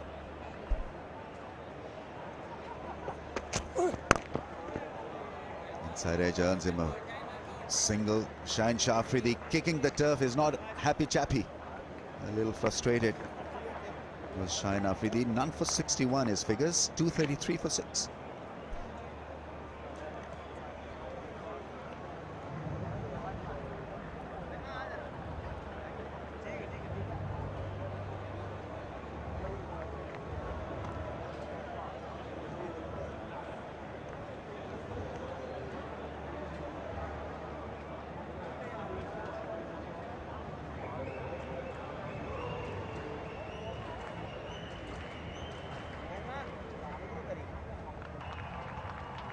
Four for 75. Yasir Shaheen is 31. Noman Ali, 20 overs, 27 for 1, bowled beautifully. And Hassan Ali, another with the wicket, 1 for 61. Change of bowling from the university end. Noman Ali will take the ball now. 1 for 27 in his 20. So that's a good...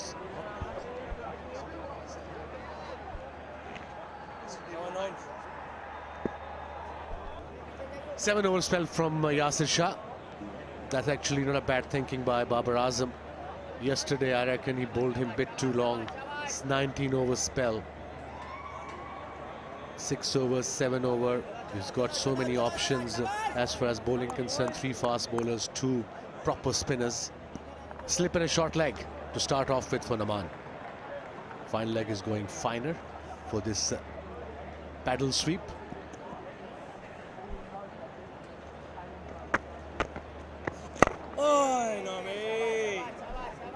On a messy pitch, he's looked very neat and clean, Bavuma, against spin. That's the hallmark of a player who's comfortable playing spin.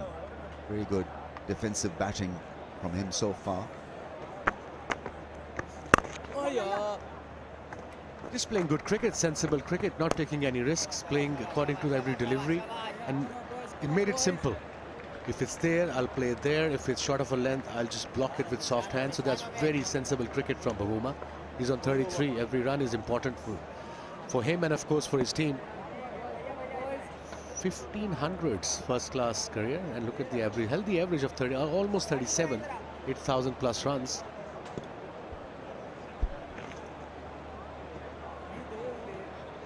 A lot of questions being asked in South Africa regarding his lack of getting hundreds. And my take on the situation is that he'll give you hard runs when it matters. So just live with it, because every player can't be a Jacques Kallis. So work with his limitations. He provides clarity in a tough situation, and that is such a big plus to have. That's well with the tail. What a cricketer Kallis was. One of the best all-rounders, the top slip fielder.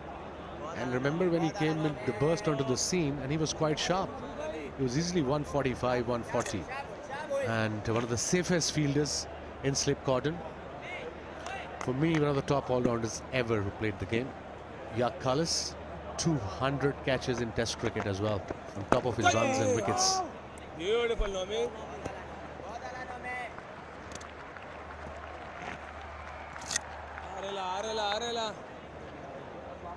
Noman could be a good choice with the new ball because it's different to Yasir Shah. It's a little flatter, will get it to come at a certain pace, quicker off the surface. And be careful playing him out of the rough.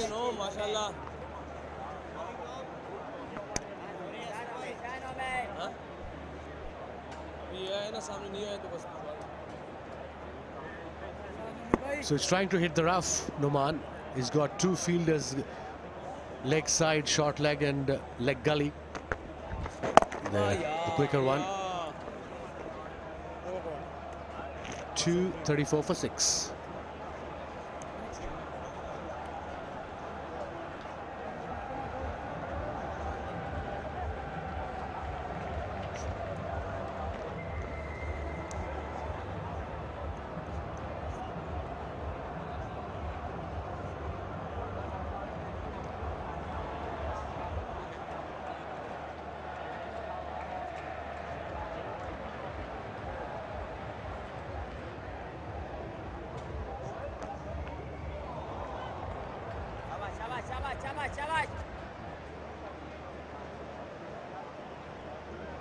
Partnership worth 42. They played sensibly. Pavuma has shown a lot of courage and good technique.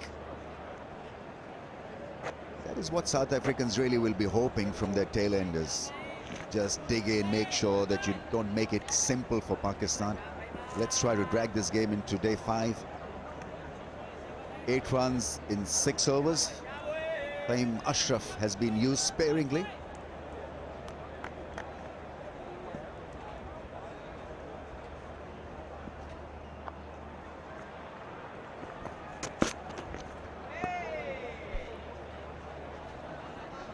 Beautiful day here at National Stadium in Karachi. The sun is out, perfect weather for cricket, and of course perfect weather for Kupa. Tapal Danedar.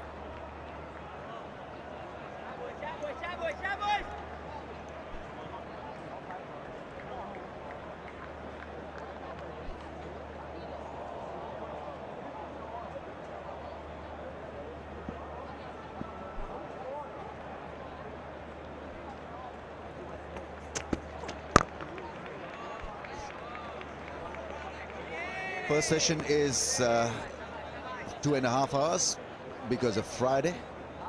So we have extended first session.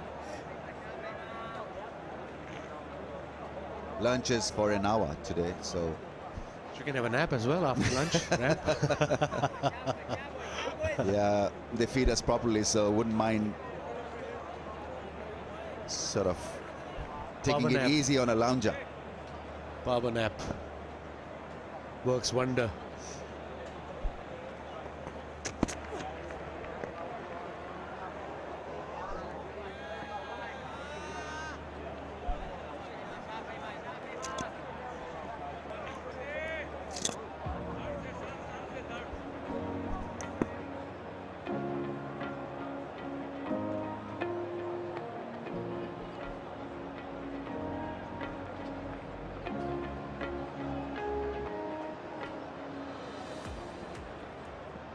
There's a good partnership developing between Noman and Yasir Shah.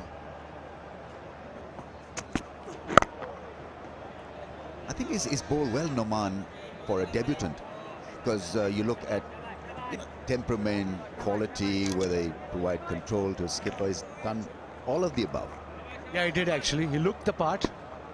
He batted well as well when was required, gave some runs to his team. Good partnership with him and Yasir Shah. And good economy rate so far in the first dig as well, 2 for 38 with 2.24 and 1 wicket already in this innings. So good start by Noman.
Yesterday after the game, Rams, when I went back home, I saw obviously the social media, and Aleem Dar was trending. And obviously he's one of the best umpires in world cricket. Good shot straight to the batsman, straight to the fielder. I'll come back to it after this over. 234 for 6. Right, we'll have a pause here for drinks break.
As a class act in the second innings, 74 of 224 balls.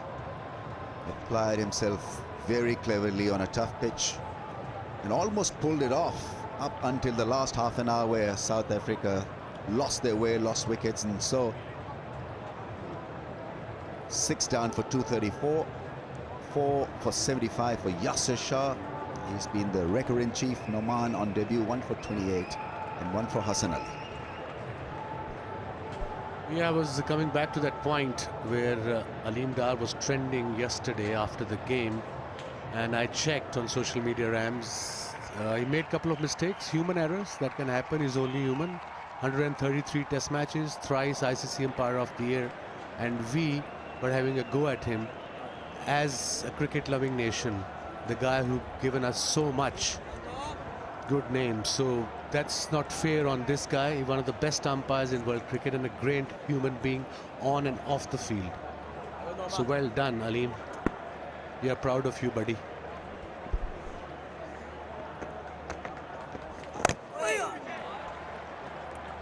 So you had the time, Wes, after working so hard here, day 3, to go and check the social media stuff. I have 45 minutes drive back home. And on the way, obviously, there's nothing else to do. You go through. This is normal nowadays. You don't watch TV. I hardly watch television now. Everything you get on social media, the news, the current affairs, you name it. Absolutely right. I think we need to show respect to the guys who've delivered. Simple as that. And I think trending for the wrong reasons is just a very sad situation. At times, it's not needed. 100% agreed. I agree with you on this particular subject. No turn because the ball is new. He's hitting the right area, just outside off stump. The area of uncertainty, especially for the left-hander. Pakistan last night, half an hour before the close of play, got the act right by having another man close to the bat on the offside. They need to do the same. They're not going to attack Noman out of the rough. So have a silly mid-off in. I think that leg slip is a wasted effort because he's not really going to play that leg flick. So he can ram this mid-off, can go a little wider towards extra cover, and this fielder extra cover can go in, especially your first 4 deliveries of Noman Ali. And if he plays it well, then you can have that fielder back for the last 2 deliveries, just to create extra pressure on the batsman. It'll be such a great shot if he drives out of the rough for 4 through the offside. So let him. I think there'll be a chance also. That's the idea. I'm not saying that for the whole over, 4 balls, have that fielder up, at least against Linda, and see what happens. You can gamble away with 1 boundary, and you might get a wicket in the process.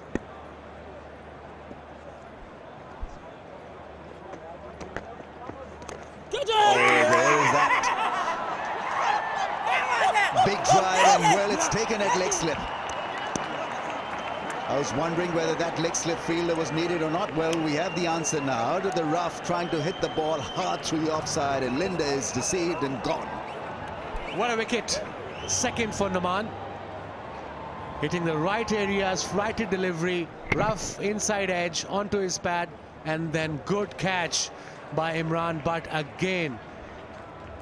He seems a very safe fielder around the bat and in slip cordon. Imran Butt, that's a good sign for Pakistan cricket.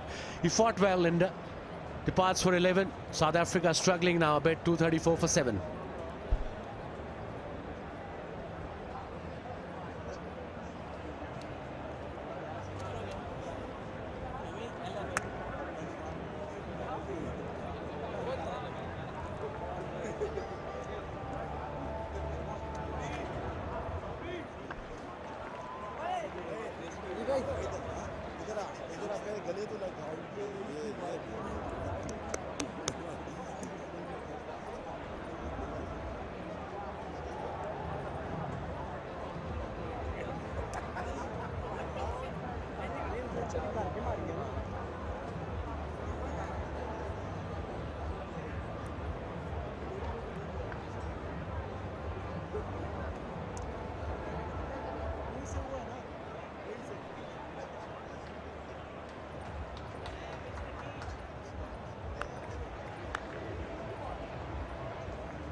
.234 for the loss of 7. Rabada is walking in. Pakistan sensing a kill on day 4. 7 down for 234. Best of 34 is a stylish tail ender, Rabada. Bedded quite nicely in the first innings. He's got 21 odd in the first inning, an important one too. So don't take him easy, guys. They're 76 runs ahead. South Africa 3 wickets in hand. Brilliant performance by the Pakistan team. The second innings. This is the wicket. Yeah, looking for that big drive through the offside and went through his legs to the man ahead. Leg slip and a very good catch, and I think he's got excellent hands, Abid Ali. Sorry, Imran Butt. Temperamentally very good because you feel a bit lost playing your first test match, and so that'll give him a lot of lift. 3 catches so far for him.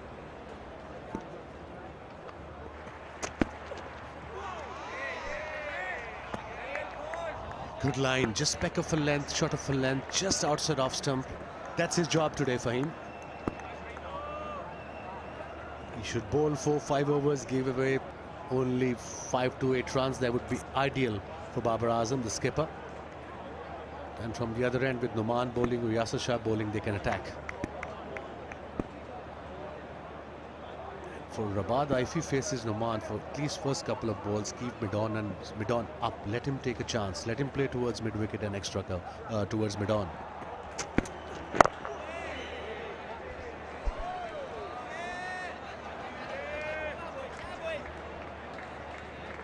Coming back to the wicket again of Numan Ali. Second one, flighted delivery. That deceived it. And of course, the rough inside edge. And again, credit to Imran, but it's not an easy catch, especially in leg slip, inside edge too. So that shows he's got good reflexes. You got to be natural kind of fielder around the pads, and then in a slip cordon.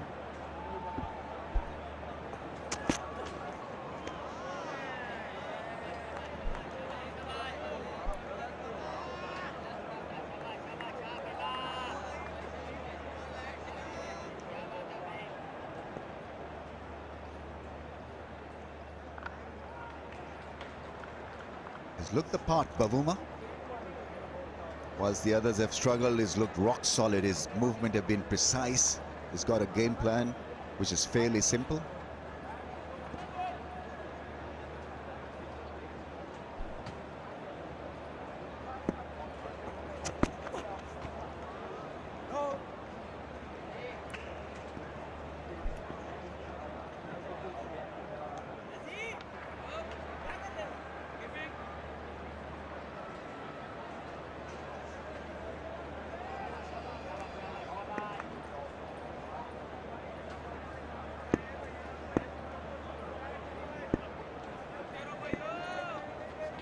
Most catches on Test match debut.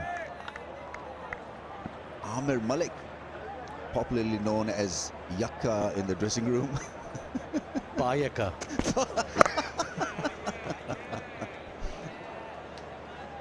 I hope you're listening to this telecast, Amir Malik, and you're well. A wacky sense of humor, Amir Malik. Such a funny guy. And what, 10 in 1? Because he could keep wickets, he could bowl medium paces, he could open. He could bowl off spinners as well. Off spinners as well. He could sing. And yeah, it's great just sense of humor. Great sense of humor.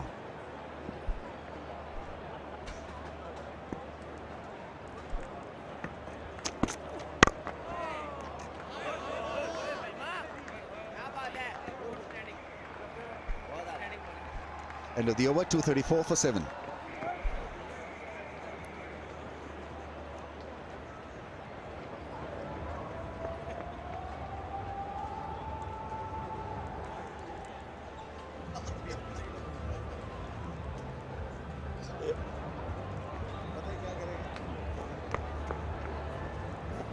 शाबाश भाइयों, यही time है जरा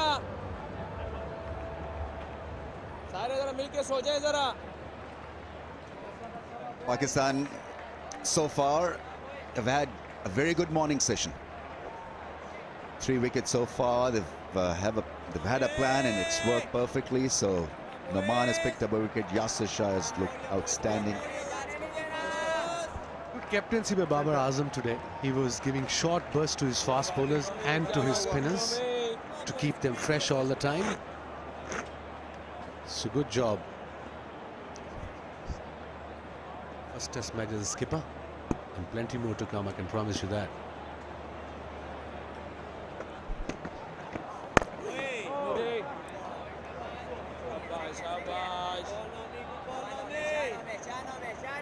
Beautiful, Nomi.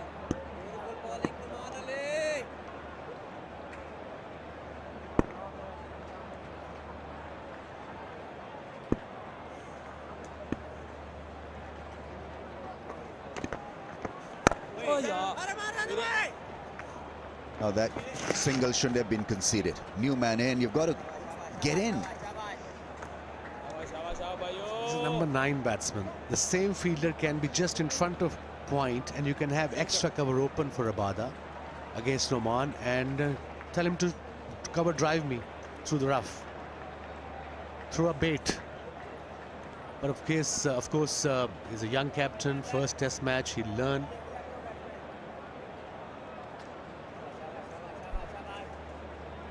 Good fielders tend to adjust themselves also.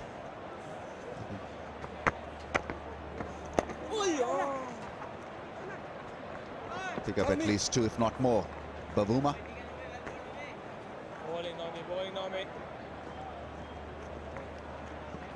It could be an excellent template for rest of these South Africans really to follow. Bavuma. Very clear in his technique, in his mind, what to do against spin, how to bat against reverse swing. See, he's so comfortable defending the ball, so he's worked extremely hard at that defensive shot, and that you need in subcontinent conditions to survive and thrive. And he's not looking to play big shots. He's just trying to survive, and in the process, if he gets runs, he's getting runs. He's on 31 now, 35 of 79. Slightly quicker delivery, rock solid.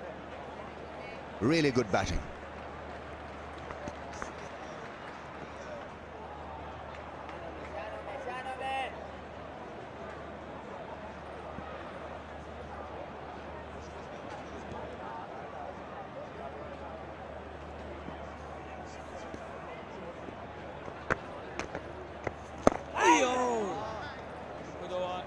Nice bowling, a little different on this occasion, targeting middle and leg stump line. So it's 7 down for 237.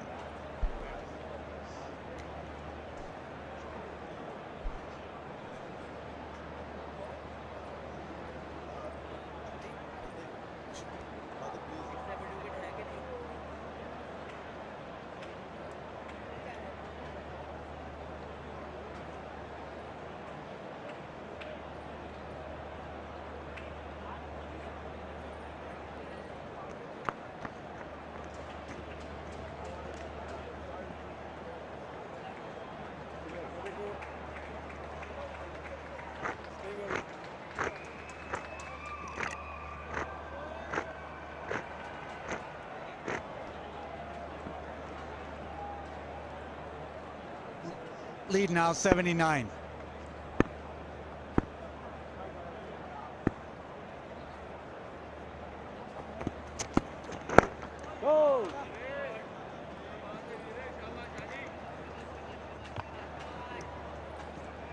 Baz, you called this wicket from day one, the only one amongst us. I'm going to put my South African cap on. How much do they realistically need, in your opinion and knowledge of this pitch, to feel they've got a chance? I know as many as possible, there's lots of time, but what could give them a sniff?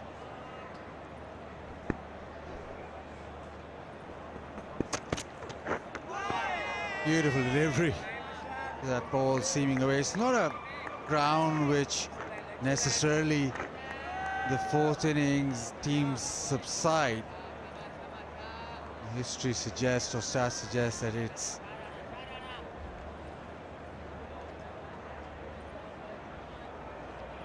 just nipping away. But Darryl, history suggests that NSK, National Stadium, Karachi, is not a ground where fourth innings is necessarily a minefield or very low scores. But considering the game, you'd say they still, well, they need 150 lead, or they need to set Pakistan something in excess of 150 to really have that sniff.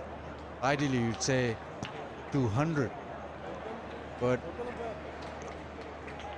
is enough in this pitch from day one onwards, is enough in terms of that indifferent bounce and spin, that you could say that 150 would be a minimum.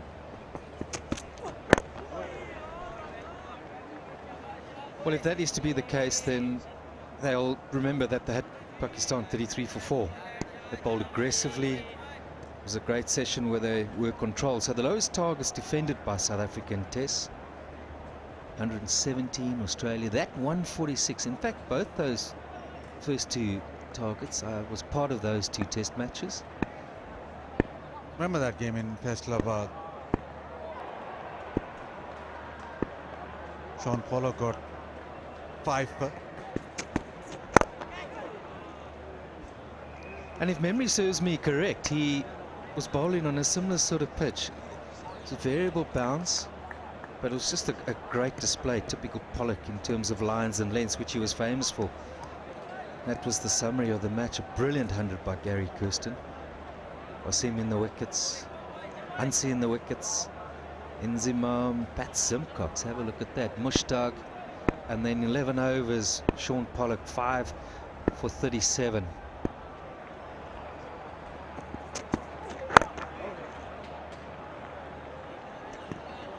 To 37 for 7.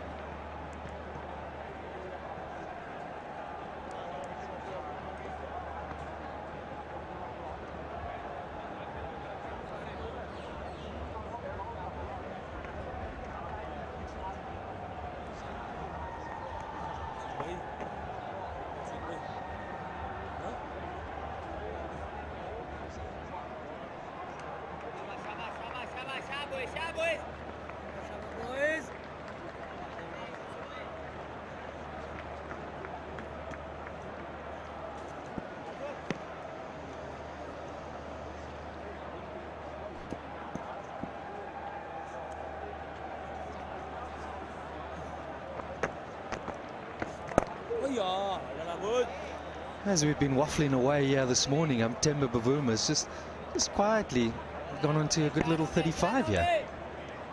He's played very well, and it's been recognised by Ramiz Raja that he's been very good in his defence.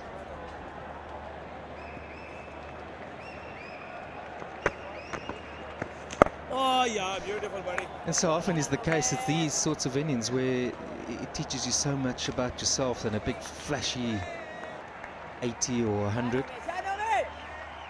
You find out things about yourself,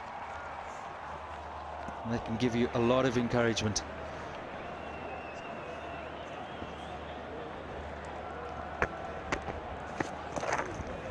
Well played, full enough, a gentle dab, and that's his go-to shot to get off strike. So good sensible cricket this by Bavuma. Brings Rabada on strike. Now there's one thing that does disappoint me about Rabada's cricket, is that he doesn't give himself enough credit as a batsman. I'm convinced that he could really become a key player for South Africa. Who knows, potentially batting at, I wouldn't quite say 6, but certainly 7.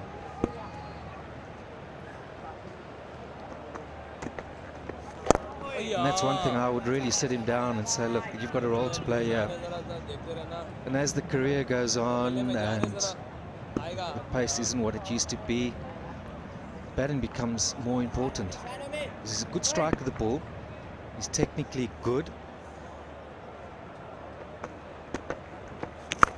And when it's up, he hits it a long way. Is it far enough? There's a man. And he's dropped it. My word.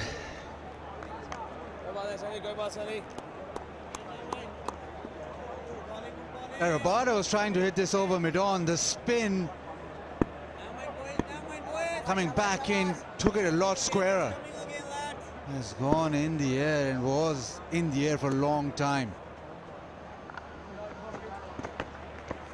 But it doesn't matter because he spins it through the gate. Numan Ali with the classical delivery, left arm spin, outside off stump, hitting middle. Classic commentator's curse. Just talking about his batting and believing that he's far better than he gives himself credit for. And this is a good piece of cricket by Pakistan. Aman Ali, he's just been the perfect foil for Yasir Shah. What a good test match he's been having. Driving when the ball's outside off, in the rough. Not quite the rough there, but the turn is there. Where to finish the man off. It's always a great pleasure for spinner when you've beaten the man through the gate driving. Rabada only the single, and South Africa now 238 for 8, effectively 80 for 8.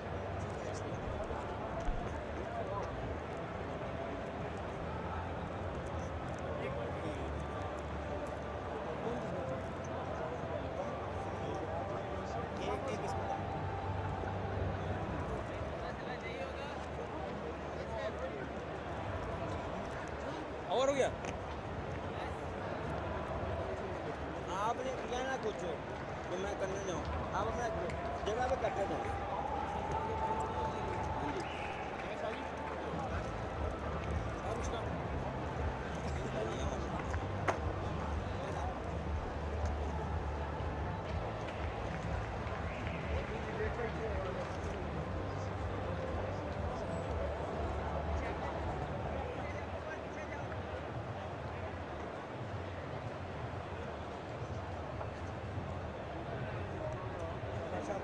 come. Yeah, 8 down. Nokia walks out. It's still just a lead of 80. He's under 3 figures. Average of 8, best of 40.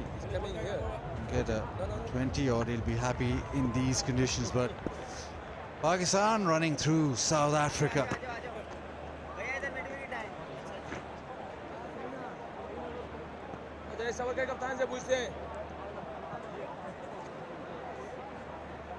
He's been doing the trick and slowly but surely Pakistan going towards small little chase. Yasir Shah. A short leg and a slip in place.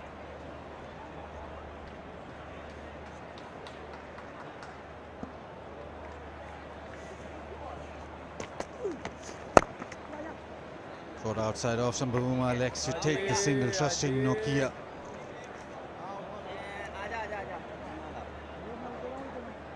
Noman Ali is getting the ball outside off in the rough. The cover drive defeated, middle stump. It's classic dismissal. Left arm spinner. Well, he dreams of this every day. He's had a fantastic debut as Noman Ali. The drop catch, he was still on strike. Did they not attempt a single? No, they did not, which was quite a surprise because the ball went in the air and stayed in the air for a long, long time. Into the boundary.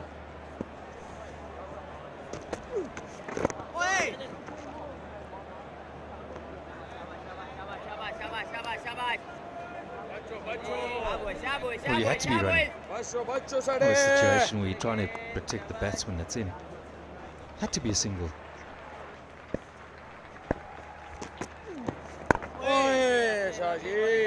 Yasir Shah rushed one onto Anrich Nokia in the first innings and it got him trapped on the crease, bowled him. I hope he's learned from that and thinking of making sure that he is aware of that change of pace and gets forward. Interesting, Bahua took a single of the very first ball this over. So it's not as if Rabada was being protected against any particular bowling. And he's gone for this big hit, his inside edge, inside half of the bat, and it's gone towards deep square leg, and he's just sat there. He's just sat there and not attempted to get out of his crease or attempt the single or anything. Hassan Ali shells it. And Rabada survives, but he doesn't survive the next ball because he's still on strike.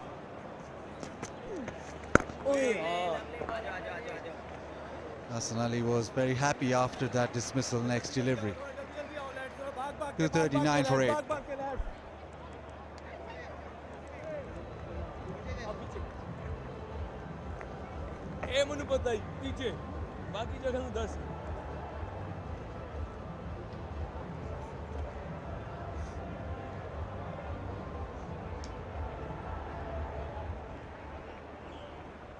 Under.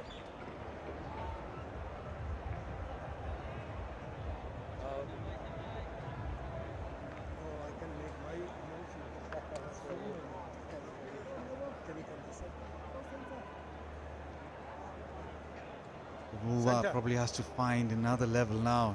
Needs to find some quick scoring options.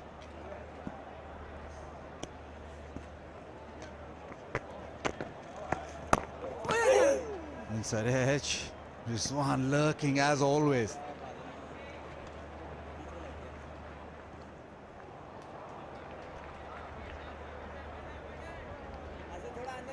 But just a thought here, Darryl, the first innings where Pakistan batted, the runs that they got at the back end, I've just picked out two players, which is Fahim Ashraf and Yasir Shah. Fahim Ashraf got 64, strike rate of 76. Paddle sweep will take the single.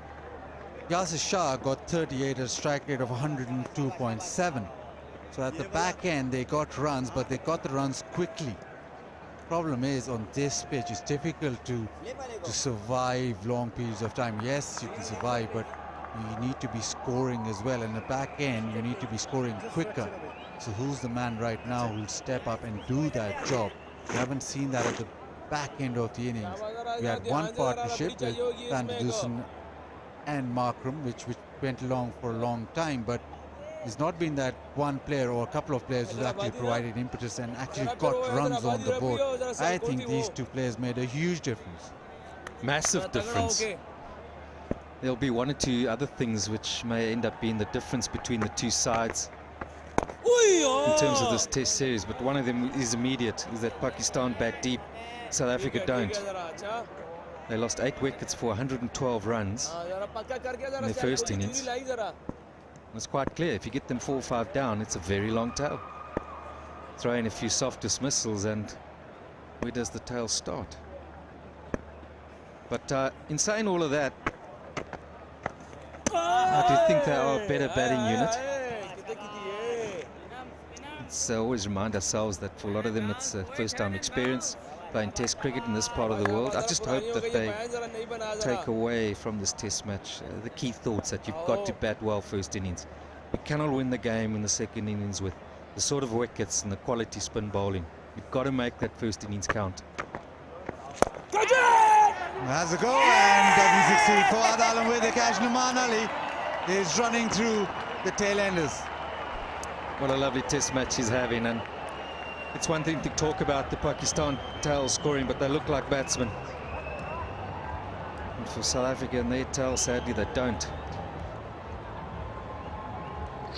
Playing against the spin, that's just a simple good old waft, easiest of catches. 82 now for 9.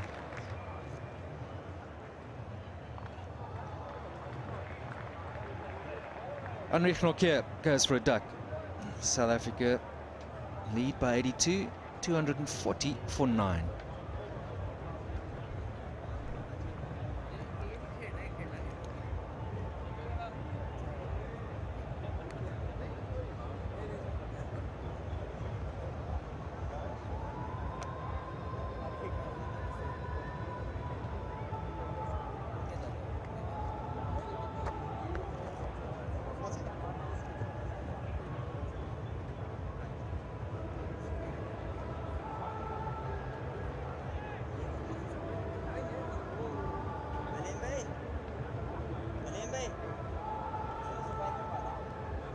सुबह से ना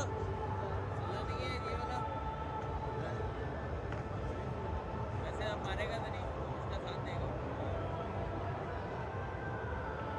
सच है फेर दे आजा जरा ए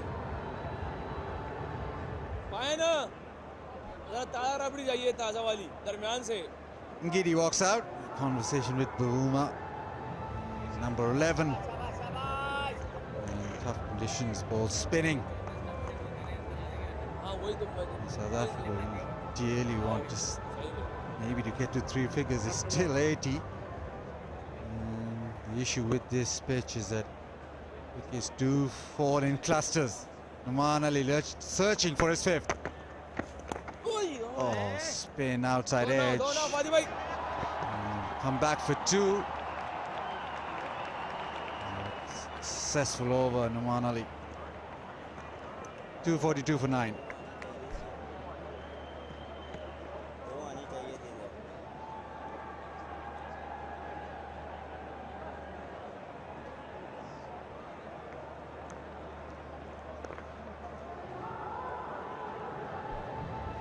Pakistan picked up from where they left off late last evening with consistent flow of wickets this morning, and the 2 spinners doing the damage.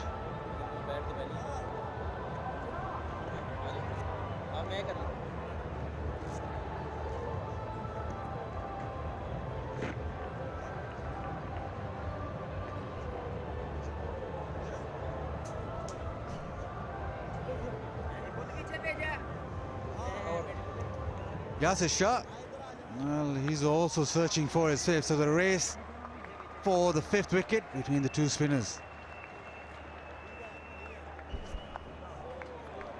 Well, this changed the way that Bavuma is thinking about his game. 9 down. And Giddy doesn't really fill you with much confidence when he's got bat in hand.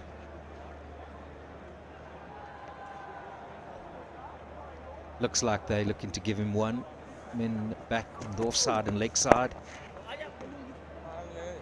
How does he play this now? He blocks 4 deliveries and then tries for the single, or blocks 4 deliveries and then tries for a couple of boundaries. I hope they've had that discussion. Well, he's taken the single, so it hasn't been a discussion. Interesting. Second delivery, he's just headed him on, got off strike. So 4 deliveries for Ngidi to survive. And he'll be surrounded by all those fielders.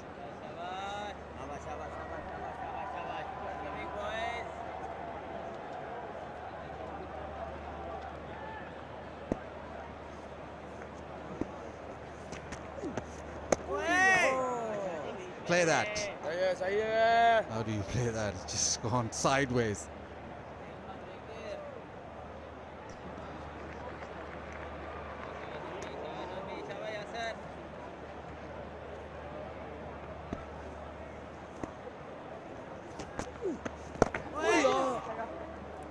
Oh, does well, does really well. Pushes it into the leg side, gets off strike, so it's back to Bavuma.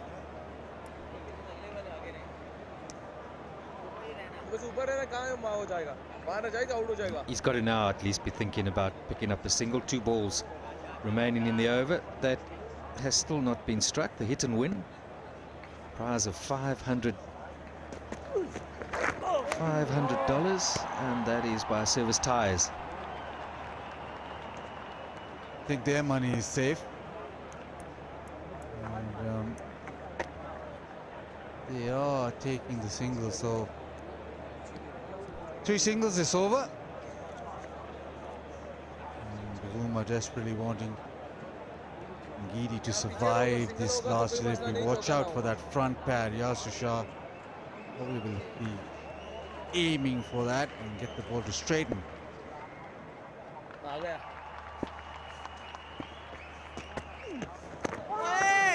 Survives it, only just inside edge, but he's done a job. It's 245 for 9.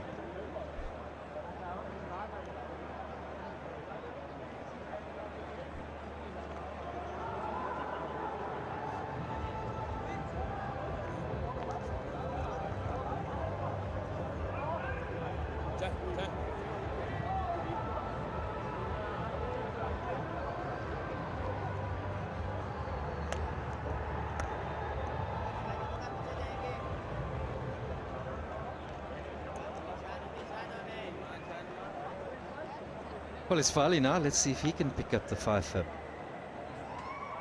Bavuma on strike. 40 from 90. Another opportunity for a test 50.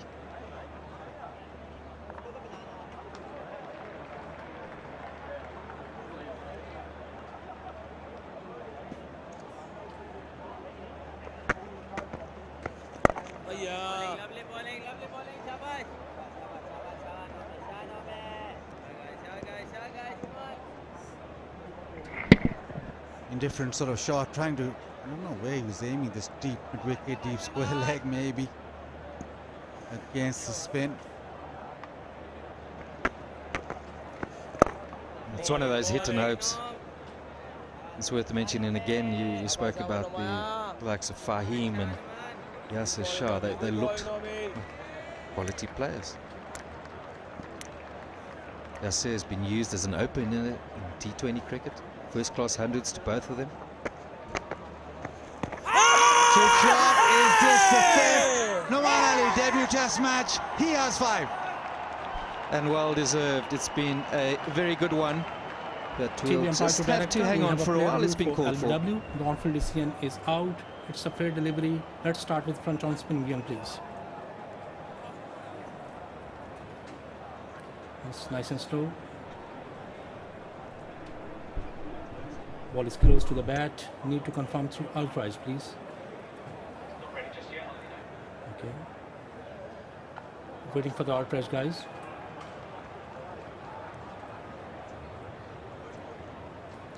It's coming up. Just keep rolling, keep rolling, keep rolling. Flat line, flat line. Just roll it through to the pad, please. Satisfied, no bat involved. Go for ball breaking when ready, please. Okay, waiting for the ball breaking, guys.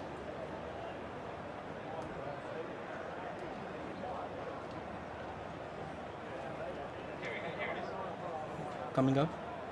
Original decision out. Pitch outside off. Impact to the line. Wicket sitting. Go back to on-field umpire. Hassan. Stay with your original decision. You're on screen. Please signal. Thank you. Moment to say that Nouman Ali becomes the 12th Pakistani bowler to take 5 wickets on Test match debut. What a match he's had. He's waited a long time for this. You wouldn't have thought that he'd be getting his first fifer in his debut game. 5 for 35 and he's all smiles. And why won't you be? It's been brilliant performance from the left arm of Bahuma with the sweep shot, defeated with the ball, coming back into the pads. It had to be getting a bit of bat if he was to be given not out. It's a shot he played well all morning. The shot was on this occasion. It kept low, straight in front.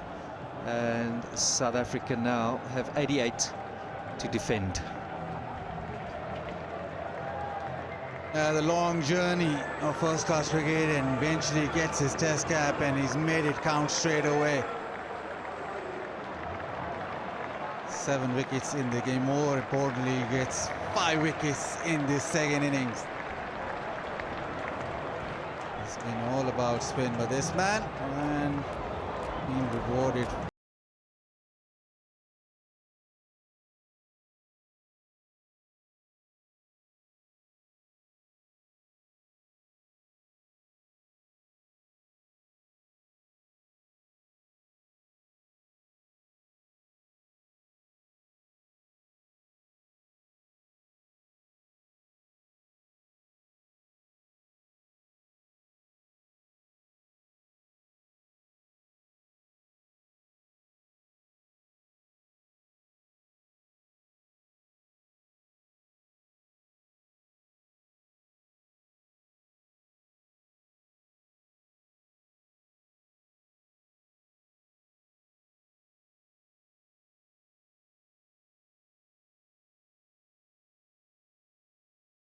Now Pakistan will require to chase down to go 1-0 up in the series. We'll just take a short break and be right back.